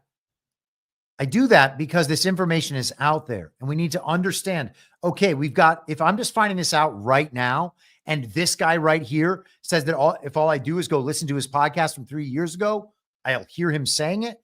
Well, that means that information was definitely out there. It's not like I have some special access to information like out in the world and it just comes to me magically. It doesn't, like, I don't matter in this equation. The information's out there. It could be analyzed. It could be analyzed in the way I analyzed it or the way someone else did. And maybe mine was right and theirs was wrong. And sometimes I'm wrong and they're right. It's got nothing to do with me in particular. It's to illustrate that informational timeline gap has to be bridged as quickly as possible in all these cases. And that requires knowing, okay, I could have known this 3 years ago. And so if he's saying it now and it's been something tracked for 3 years, and by the way, I'm so far behind the curve. All these tech people know way more about this stuff than I do, but I also have different incentives than they do. So all the tech bros, all the finance bros and venture capitalists around tech, all those people have a vested interest in making sure the system as it exists, the understanding as it exists, that all the money funnels into that centralized zone, this community that they're building up. They're all saying, okay, this guy does this thing. This guy does this thing. The wealthiest people in the world with the most access in the world get together in groups and they talk about where industries are headed because they're looking for investment from their fellow wealthy people. And so they have these organizations where they discuss these things. And virtually none of those people know any of the information from the truth community from outside of that central narrative bubble. And I can say this because I know some of these people personally and talk to them. And they're way ahead of their peers, obviously. And that's why we can still be friends. And they don't think that I'm 100% insane. But the people around them aren't saying these things. So I can say these things and put these ideas in their head. And I hope that works because I want to see some of these things changed. And they're also my friends. So I want to protect them with the knowledge that I have. And maybe I'm wrong sometimes. Okay. That's not the point. The point is I'm giving them more options of things to think about. But at the end of the day, people like that, generally speaking, will look for the same consensus because they don't want to think that all their peers who are the biggest players in these industries could all be wrong about something like that. That would have devastating consequences because so many people's money, finances, futures, time, energy, whatever, are tied up in those projects in these ways. And consensus supports consensus. The money supports the money. They will throw good money after bad money just to keep the understanding locked in place so that they can get out in the game of musical chairs and someone else is left standing holding the bag. And that's what we're going to start seeing happen now. It might be what we're seeing already because there was a big market hit the other day. So this is basically the end of this. He says the AI bubble will burst. We're witnessing a pivotal moment in tech history. But just like the internet after 2000, what comes next will be far more revolutionary than anyone expects. And I agree with him about that take. I believe that it will be far more revolutionary than anyone expects because it's going to be decentralized and people will have individual access to it. And so then there's two things I want to say. One of them I talked about last night. Let me see if I can find this Mark Twain quote again.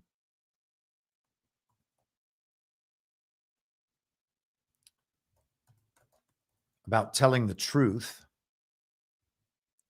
It's kind of an old famous Mark Twain quotation that it is so widely observed as true that it is now just a cliche, an idea common to virtually everyone. If you tell the truth, you don't have to remember anything. Okay. So let's keep that in mind. I'll leave that up for a second while we discuss this. Somebody in my Telegram chat, I think it was Liberated Frog, kind of cued me into this yesterday. Consider what a censored AI meant to back up the official story for the purpose of getting everyone back on the same page. Consider what that AI would have to do when you're asking it questions. It has to at all times defend the central narrative. So it has to know the central narrative, and it has to know all the times the central narrative has been refuted or questioned, and then they adjust it a little bit in order to keep it making sense. And over the course of our entire history, going back decades of the internet, decades beyond that of what we received from television and newspapers, big centralized media, two history books that cover ages well beyond that, spanning back as far as you believe they might go. It has to remember all of that official story within the central narrative and how to refute it, all the debunkings of all the conspiracy theories, and the rest of it. It can't just tell a simple truth that makes sense in the world. It has to remember and then continue going through iteration after iteration of all these big lies every time it is interacted with. Imagine the additional data usage and storage and energy that it takes to go through all of those processes rather than simplified processes. And so I think that that's one of the ways that we can think about the conservation of energy here. And that kind of law of thermodynamics makes total sense in this context. And if DeepSeek and whatever other iterations of that there are going to be in the future are able to take advantage of that problem, that alone would be monumental. But then we have the other thing of the decentralization that we just discussed. So if we get to the point where, let me back up actually for a second. So throughout the age of radio and then television and then newspapers, or radio, and I guess newspapers came first, newspapers, radio, television, the internet, and now social media, and now AI. We can think of those as stages of that same process. In those early stages, it was, we have these centralized sources of information. We're going to distribute these as widely as we can to the public. Some amount of the public is going to buy our newspapers or see our newspapers here or there, and they will consume the central narrative through this, and they'll be on the same page with one another. And then they get the radio, and that same feature is in people's homes. They listen to the music a little bit, and then they get a nice dose of the official story within the central narrative. And they develop an affinity for the characters talking to them through the radio, and they believe what those characters say. Those characters are truth tellers. They can tell them just about anything. War of the Worlds. Think of War of the Worlds. And then you get television, same thing. You have all the old newsmen with all their gravitas and their deep voices. These are the truth tellers. And everybody, did you watch the news? Do you even know what's going on? You don't even watch the news. You don't even know what's going on. And everybody gets on the same page.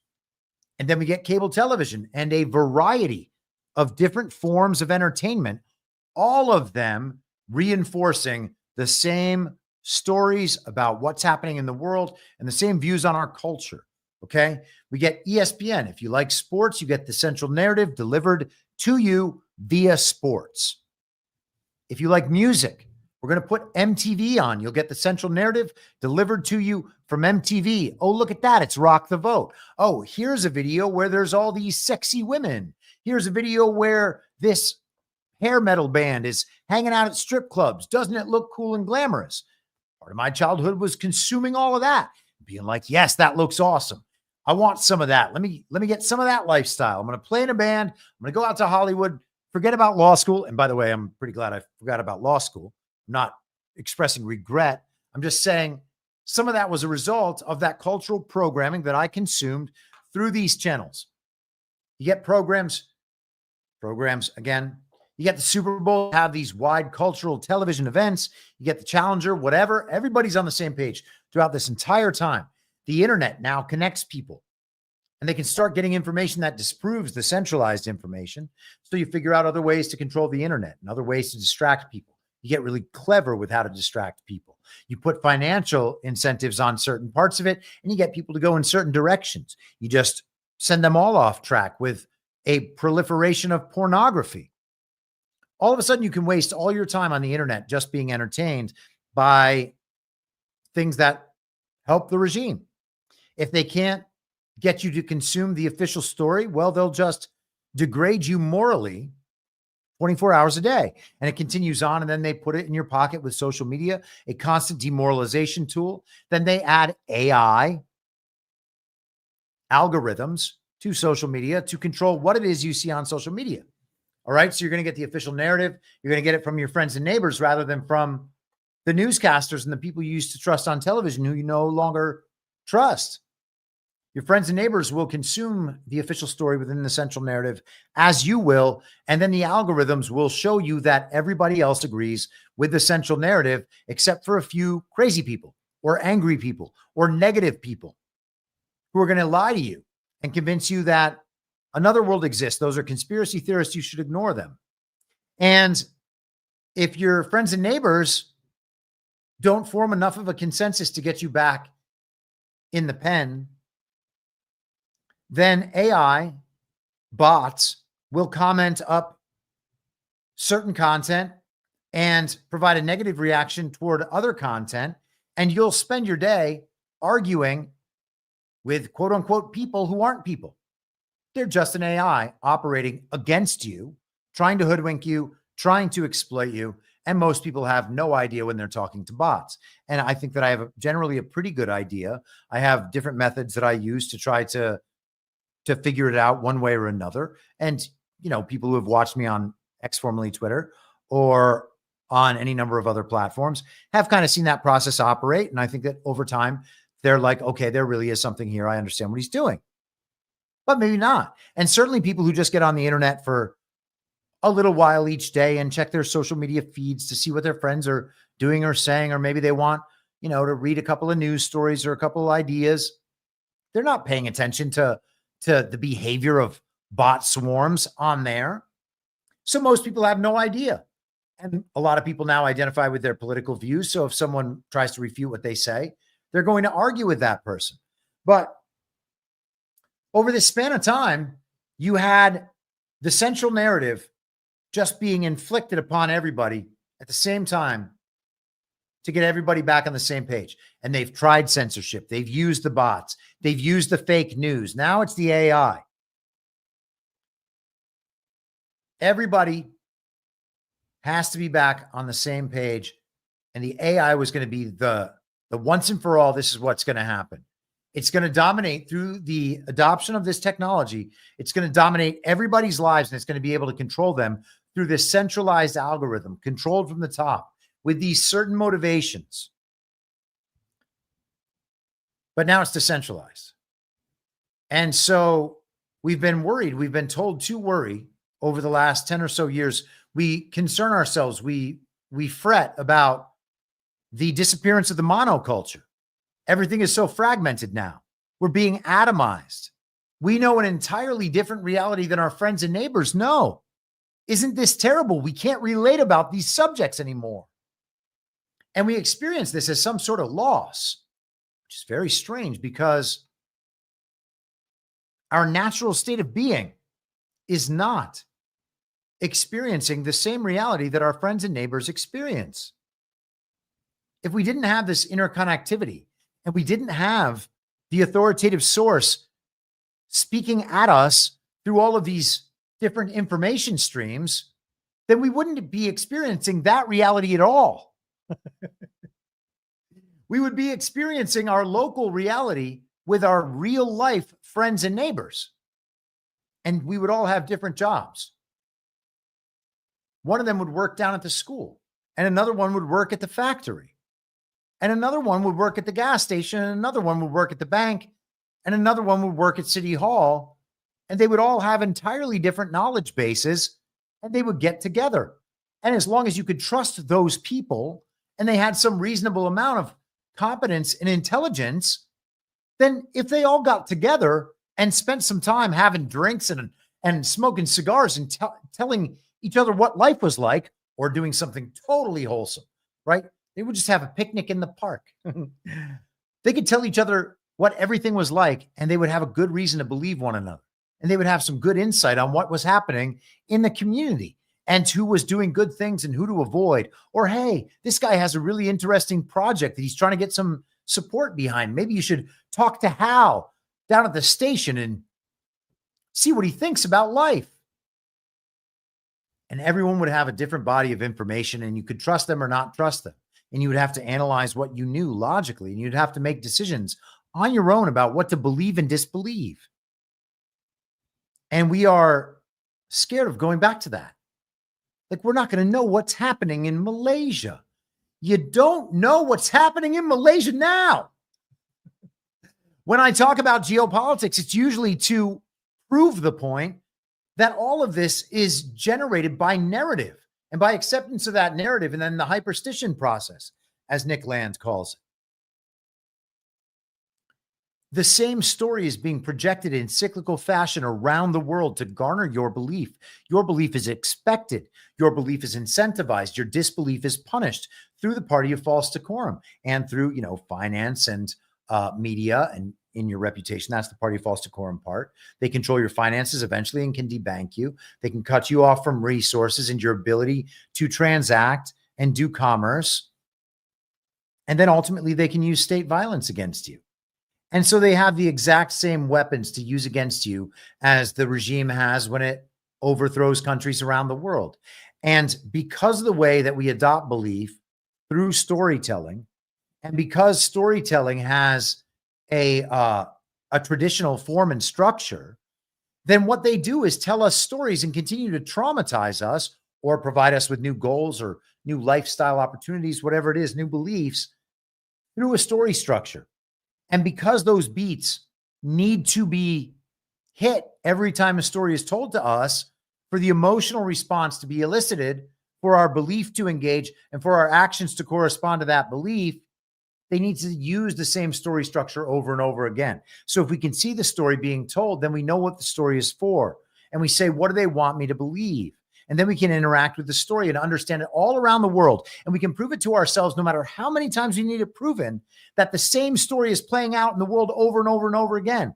It's not just that history rhymes, it's that history repeats, because history is being inculcated through this system over and over and over again. So if that thing decentralizes with our individual AIs, it doesn't matter how connected we are to the machine, we are going to be getting the individual version of it, which neutralizes the information problem. That's how it seems to me. I think that this thing might nullify all of it in exactly the way he described in a more technical sense. And then if you need the spiritual, like, how does this work in the human psychology sense? I think that's it.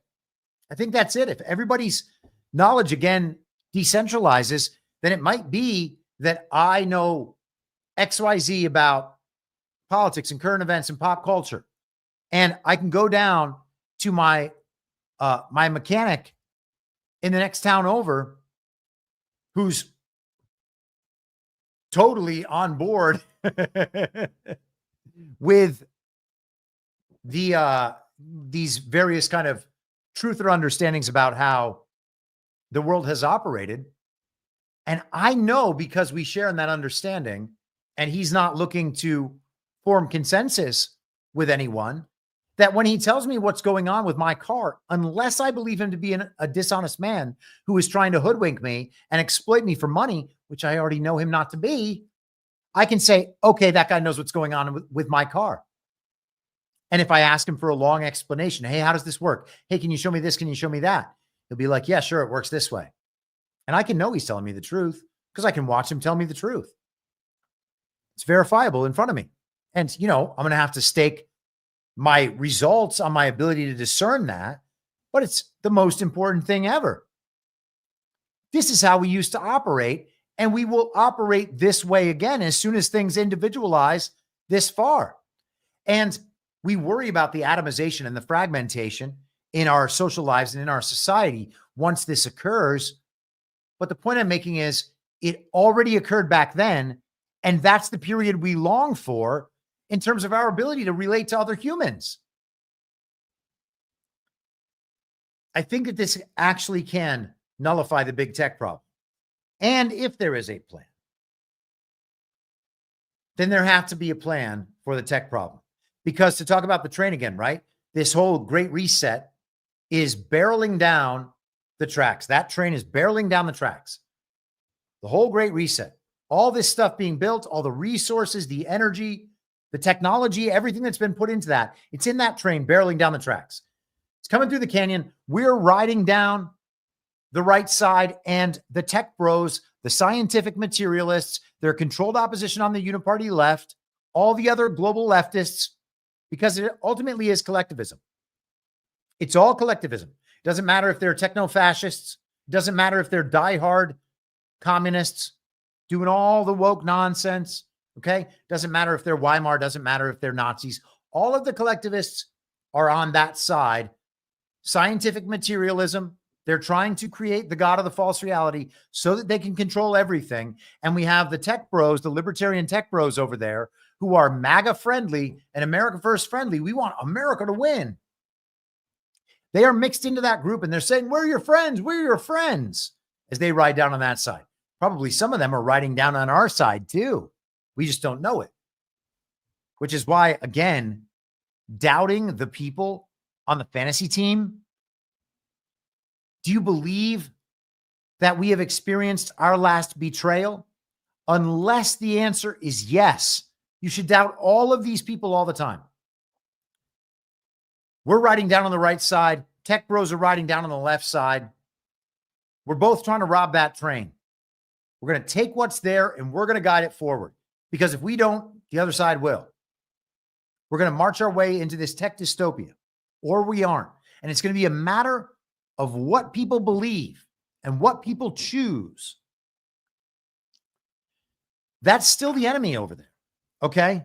And that enemy has to be dealt with. And if there is a plan, then there had to be a plan to deal with that enemy. And I am suggesting that at this point, we are seeing the results of that plan.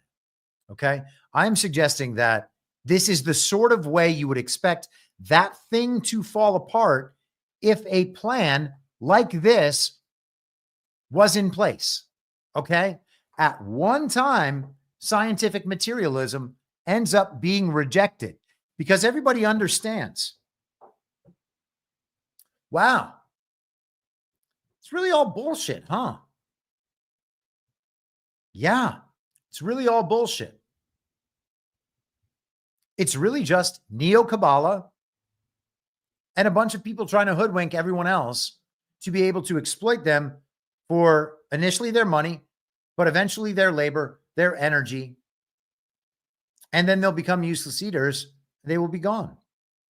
Do you think the tech bros believe that people of a certain stature, a certain intelligence, a certain level of access that falls below what they consider acceptable, which means inside the party of false decorum? Do you think they believe that those people are useless eaters, holding back all of humanity from the future technology can provide for us, the most beautiful utopia anyone's ever seen? Do you think they believe that or not? And I think people would have a real hard time saying that they don't believe it. The scientific worldview, if practiced and thought through, implies a necessity for that. Because those people in a scientific materialist worldview are useless eaters. They can't actually do things for themselves to contribute to society. They are net takers rather than net givers. So that thing must be defeated. And that is one of the ultimate things to defeat. So it would take something monumental on this scale to be successful in doing that. So that's part one of that explanation. Let's think about part two. And to remind about part two, let's visit with Daniel Day-Lewis and Paul Dano in this scene from Paul Thomas Anderson's There Will Be Blood. That land has been had. Nothing you can do about it. It's gone. It's had. If you would just take this lease, Daniel. Drainage! Drainage, Eli, you boy. Drain dry. I'm so sorry. If you have a milkshake, and I have a milkshake, and I have a straw, there it is. That's a straw, you see. Watching. And my straw reaches across the room and starts to drink your milkshake. I drink your milkshake. I drink it up. Don't bully me, Daniel.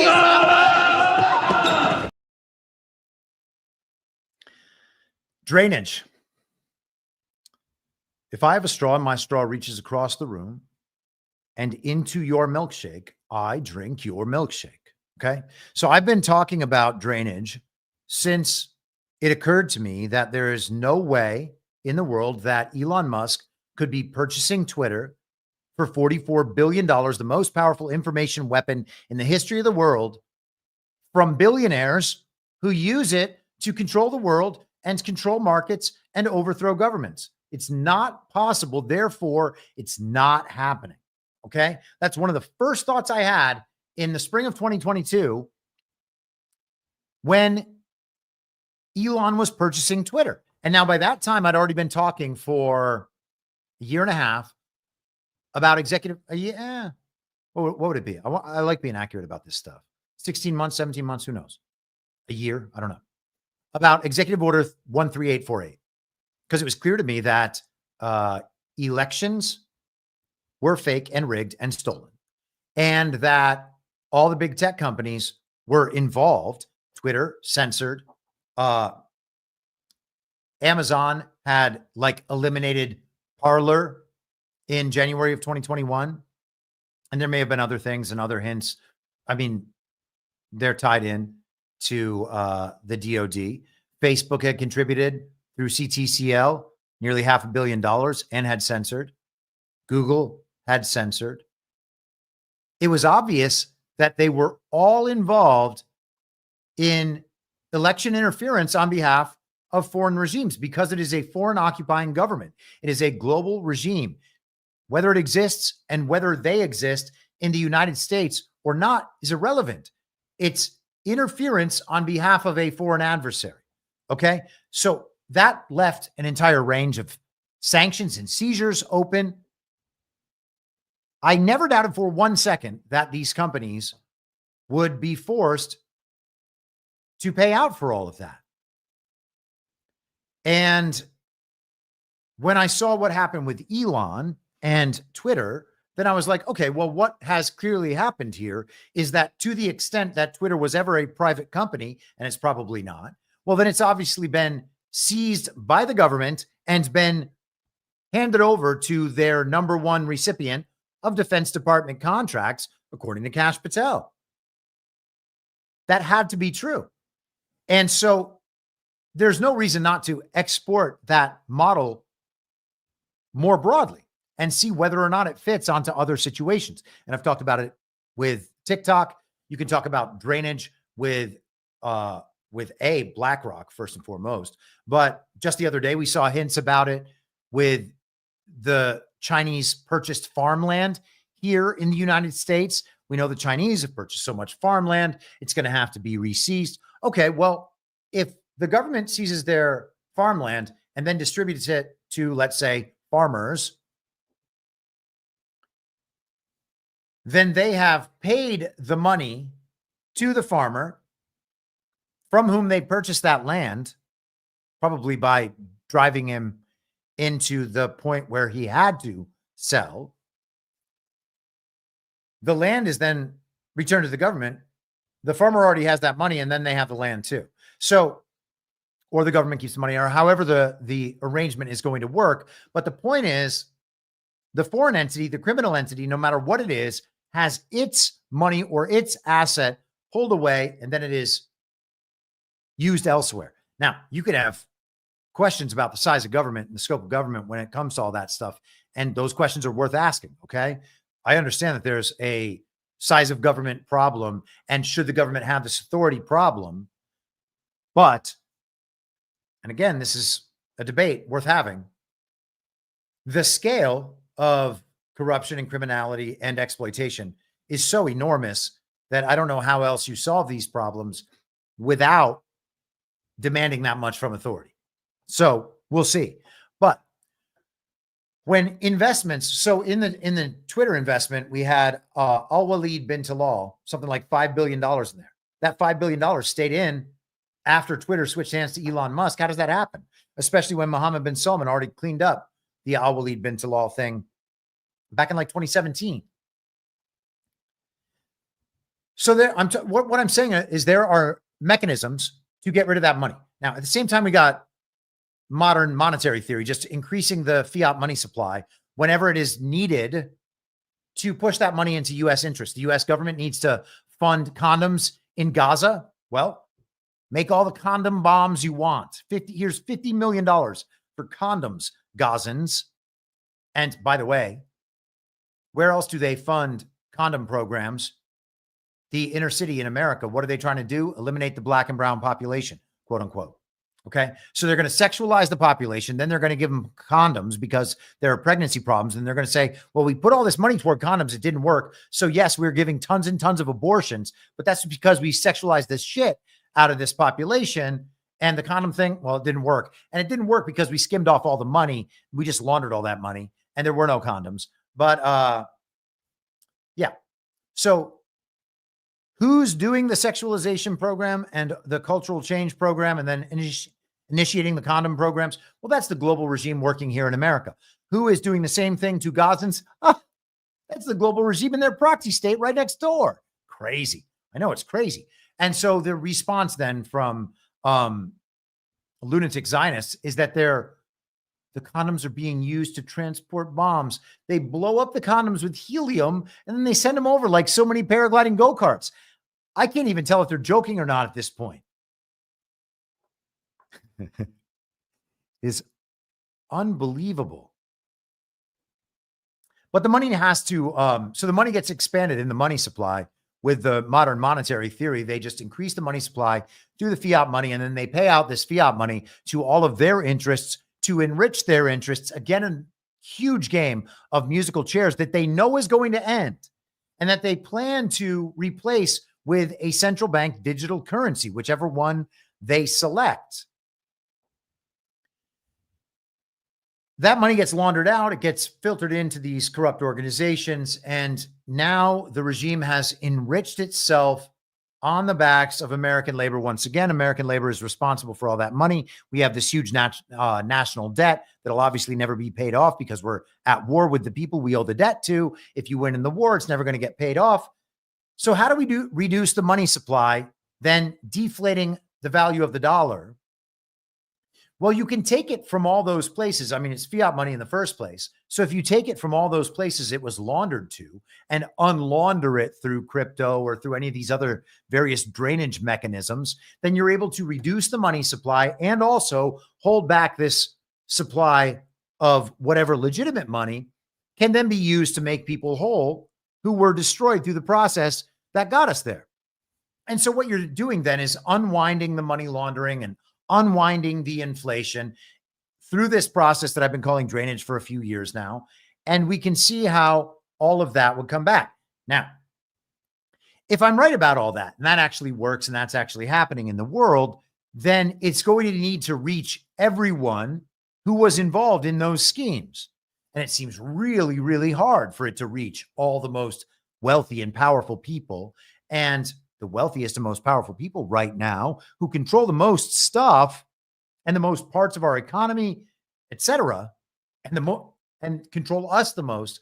Well, they're these exact same tech bros that are getting their asses handed to them in the DeepSeek thing a week after pledging $1 trillion to Donald Trump. So when the adjustments on their books are made for that investment in Trump and America, and this adjustment is made in the market and in the value of their companies, what is it we're witnessing? And maybe to hammer that home, the last part of this would be, do you think it's possible that all of these people, the smartest, most powerful people in the world, had no idea this was coming?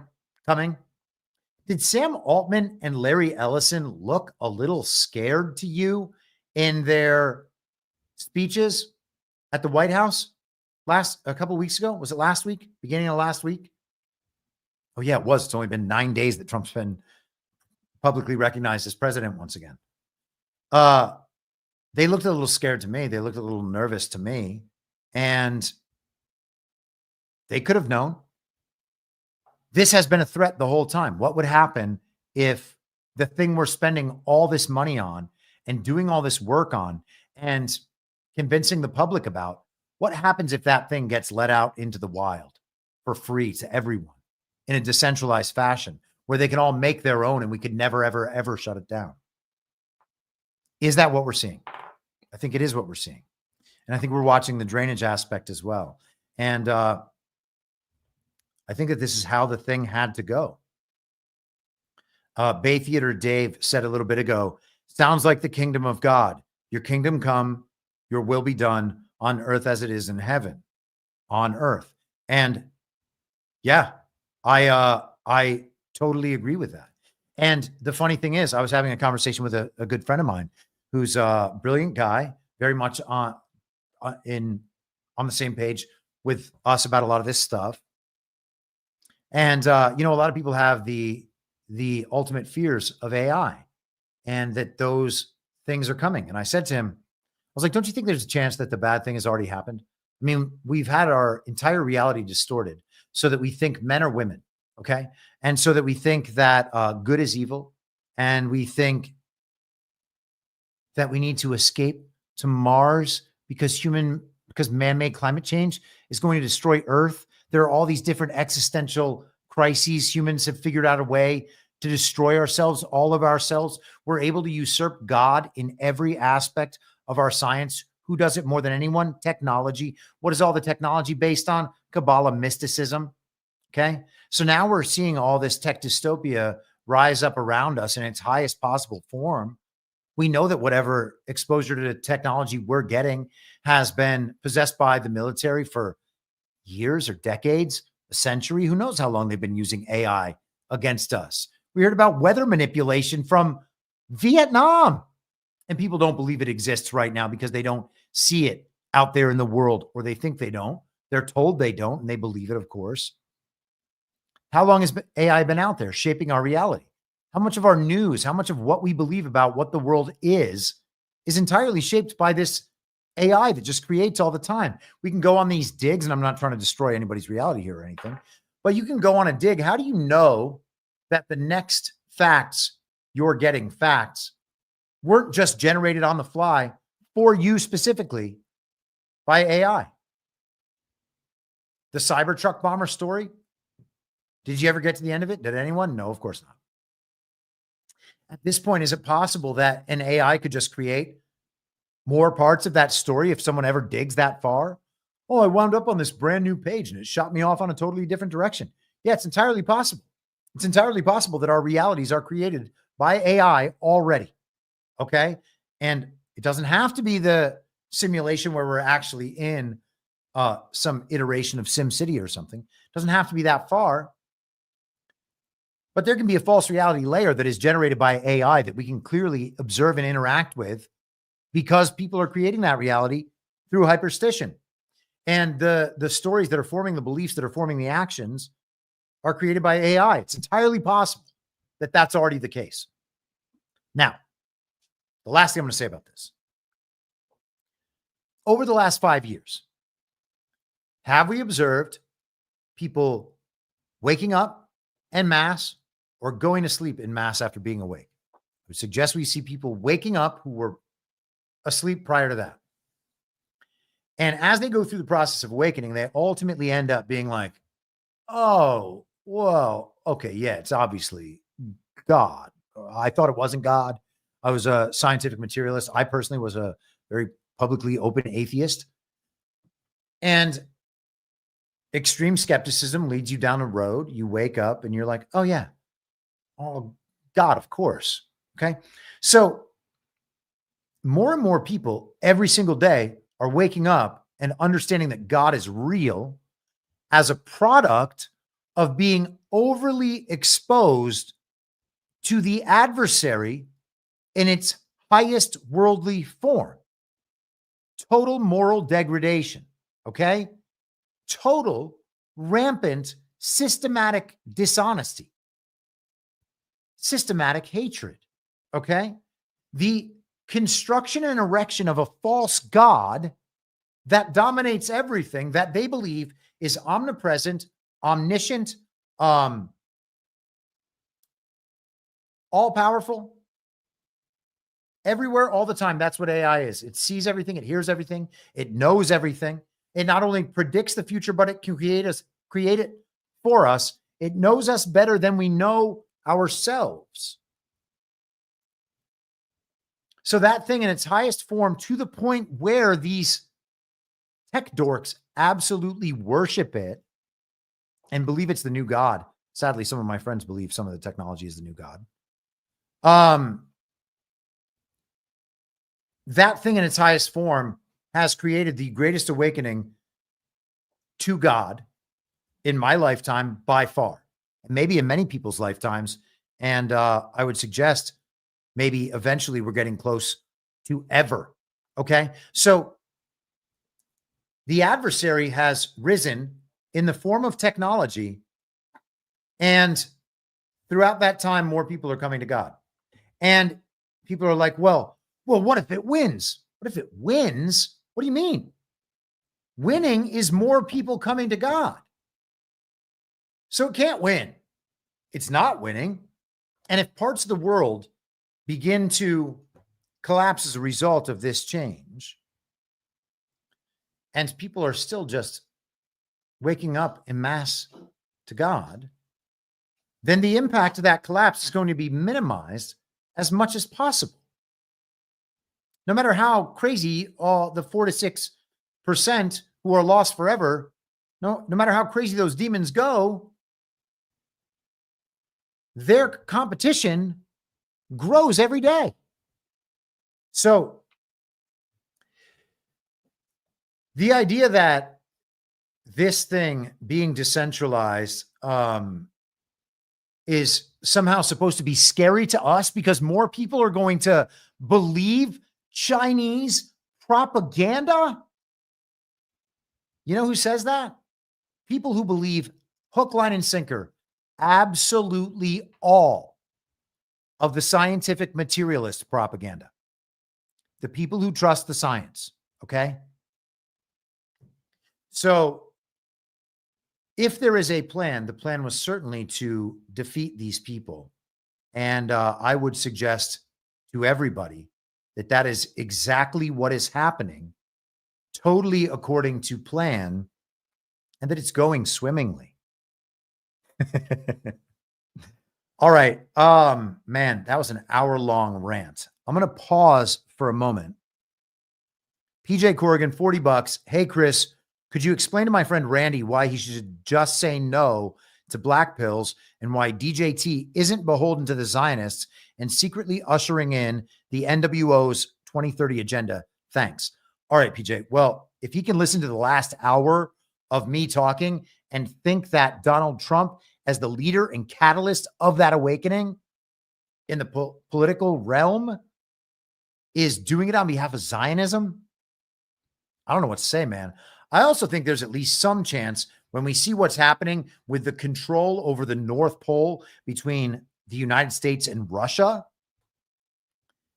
and the belief that some people would believe Mount Zion is at the North Pole, that might suggest to me that what the global agenda was geared toward was controlling that Zion, and that Israel, their proxy state in the Middle East, is a bit of a canard because they had 10 different options for where they were going to plant Israel. So the idea that that's the biblical Israel on that plot of land is ridiculous. I believe that Donald Trump knows all this stuff.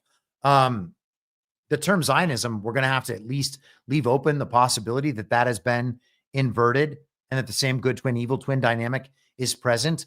There are probably episodes where I have discussed the transfer agreement and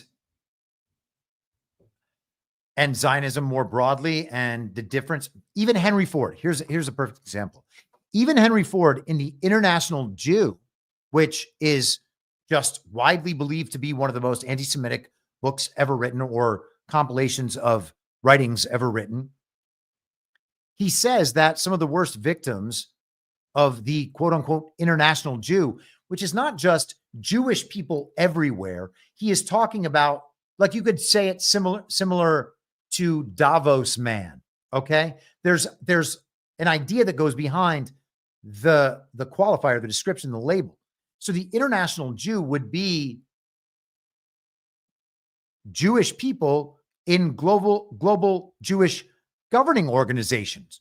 And it's no problem to look up and understand the real existence of those. And it's very clear in the transfer agreement what the motivations and how they operate existed.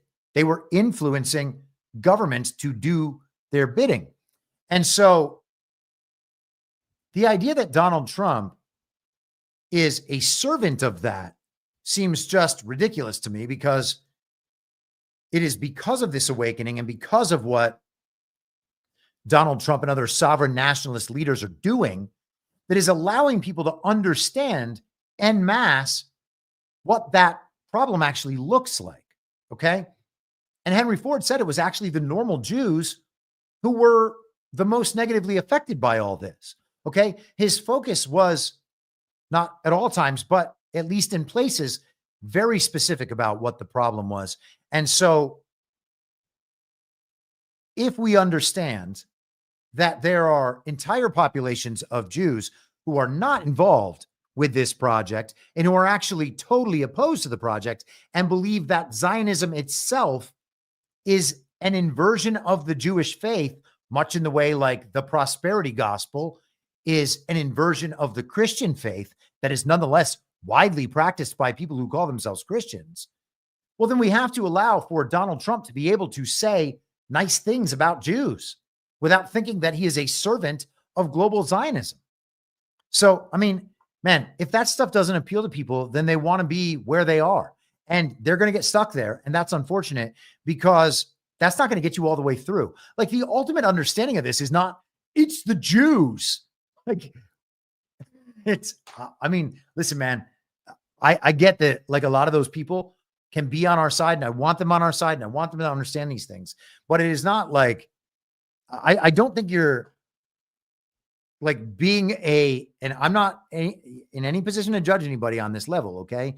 But it doesn't seem to me like the standard of what it is to be a good Christian could possibly be assuming that this entire group of people is evil without knowing any of them individually. And hopefully we'll get, to a more individualized sort of society where some of these identifications can be dealt with on a rational level rather than the way it is right now, where people feel like they have to protect themselves from some outside boogeyman that they've been told about, Jewish people in particular, but Black people in this country as well. And, it's kind of being inculcated in a white way now.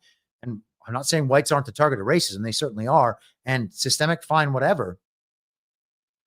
But the less we focus on the race and the ethnicity being the ultimate problem, we instead focus on a set of actions in pursuit of a certain agenda or that describes certain characters and aims. I think if we keep to the one thing, we'll probably be more effective. And so I think that that's probably where we should focus. So I don't know, man. I don't know your friend. I can't convince your friend, but that's what I would say. But thank you for the Rumble rant. Mooney's mom, Frenchie, $50. Thank you, Chris, for your work. Lessons in thinking and logic to make some sense out of the story. I hope so. I hope it's effective for people. Polymathanon, $10. Incredible, Chris. I love your takes. Thank you, brother. Thank you again, Polymathanon, and thank you for your continued support and continued participation in the conversation, generally speaking, on Telegram, etc. I'm saying I'm a lot again because I'm not exactly sure where I want to go, because I realized that we are already 2.5 hours in, and I'm about 40% of what I consider discussing today. Friday, I guess we will talk about the back and forth with Gustavo Petro down in Colombia. And of course, that is not Trump punking Latin American leftist or South American leftist dictator, as the news tells us, and as all the based and red-pilled influencers tell us. Oh, it's so sad, man. They just believe whatever the TV says every next time they confront an issue they've never thought about before. I don't know why they can't just say, hey, I don't know anything about Colombia, and then begin researching rather than being like, it's a leftist. Gosh, it's so retarded, particularly when all the neocons, all the Ron supporters, all the Nikki supporters, all the libertarian tech bros, that all the people on X, formerly Twitter, gathered around the intellectual kids table are enamored with the David Saxes and all the all-in podcast bros and Rogan and Cernovich and all these morons. They are also leftists, okay? They are collectivists. They are neocons. They are part of that same system. All of it is leftism. Collectivism is all leftism. Party of false decorum is social leftism. So when the TV says someone is a leftist and people in the Party of false decorum who worship tech bros and various forms of collectivism start pointing and screaming leftist and then getting mad when anybody says, hey, man, I don't think you're reading that right. what are you going to do? I guess we just all have to keep believing all the things. And that is exactly what happens. Everyone just keeps on believing it. Amazing to me. Robert F. Kennedy Jr. went to Congress for his confirmation hearing today. I don't know if it's worth going through any of that. Let's maybe save some of that for Friday. Maybe we'll wrap it up here. I'm going to check the Substack and see if there were any questions on there. And then we will go ahead and wrap it for today. Terry said, I look forward to your stream today. Did you hear President Trump has announced plans to ship some people to Cuba? And yes, I did. Here's what he is talking about. And because we're not going to get to the other half of this today, let's go ahead and do this right now. Signing an executive order to instruct the Departments of Defense and Homeland Security to begin preparing the 30,000-person migrant facility at Guantanamo Bay. Most people don't even know about it. We have 30,000 beds in Guantanamo to detain the worst criminal illegal aliens threatening the American people. Some of them are so bad we don't even trust the countries to hold them because we don't want them coming back, so we're going to send them out to Guantanamo. This will double our capacity immediately, right? And that's a tough place to get out of. Today's signings bring us one step closer to eradicating the scourge of migrant crime in our communities once and for all. And it was just it's just an unforced error that we even have to be doing this. Now we need Congress to provide full funding for the complete. So Guantanamo Bay sounds like it's going to have some new residents in the near future. And CBS's, formerly of CBS, maybe she's not on there anymore, but Catherine Herridge has been down there at Guantanamo, posting a lot online, little videos that she's doing every day. She's reporting from down there. She says they're the trials for 9/11 terrorists who we've been told have been held down there for a very long time, but they were expanding over the last few years, doing construction to expand the court system down there and I guess the residential system. And it turns out there used to be a YMCA down there. So people wonder if Trump's commitment to the YMCA song and the Village People dance at his pre-inauguration party are all references to people being detained down in Gitmo for their crimes against America and crimes against humanity. I hope that's what it is. I guess we'll find out. And before we wrap up, there was a really interesting little story that I'll just share kind of along those lines. Yesterday, the DOJ, where are we? Leo Terrell was talking about an evacuation at the DOJ that has people wondering if there was some kind of raid down there, because we heard the night before that Trump had dismissed a number of DOJ officials involved in the fake Jack Smith indictment right after removing some of the inspectors general over the weekend. So parts of the deep state are being eliminated, and you have to wonder if maybe there wasn't a raid to find evidence or something else. All of these are conspiracy theories. I don't know what to believe. If it's proven wrong, I will accept that it's wrong. If there's no other evidence of this thing ever happening, we can just let it go. But what we don't have to do is dismiss possible explanations that aren't in evidence yet. Okay? We can think about what might be possible and then see if it develops. Here's Leo Terrell from yesterday. There was an evacuation order in the Department of Justice. We all had to leave the building, and we're out now walking outside the Department of Justice building. I'm going to flip the camera over so you can see all the people outside on the corner. The building has just been evacuated. Why? We don't know. They say it's an emergency order. Let me see if I flip the camera. No, I can't do it. But I'm pretty sure we'll find out what's going on. There's a lot of people out in the streets now. More details later. I'm enjoying my work for the president, for America. I didn't enjoy going down 5 flights of stairs. Poor Leo. So, I mean, who knows? It's not the craziest thing I've ever heard. Then again, it's all about belief formation. A trustworthy space organization that says an asteroid, whoops, we got it wrong. It was Elon Musk's orbiting Tesla Roadster. That's the craziest thing I've ever heard. All right, guys. Friday afternoon, we'll be back at 3 p.m. Check in the chat one last time. All right. I will be back on Friday at the same reasonable time on the same reasonable podcast network. I don't have a network. Masks and lockdowns don't work. They lied to you about a pandemic, and Joe Biden was never president.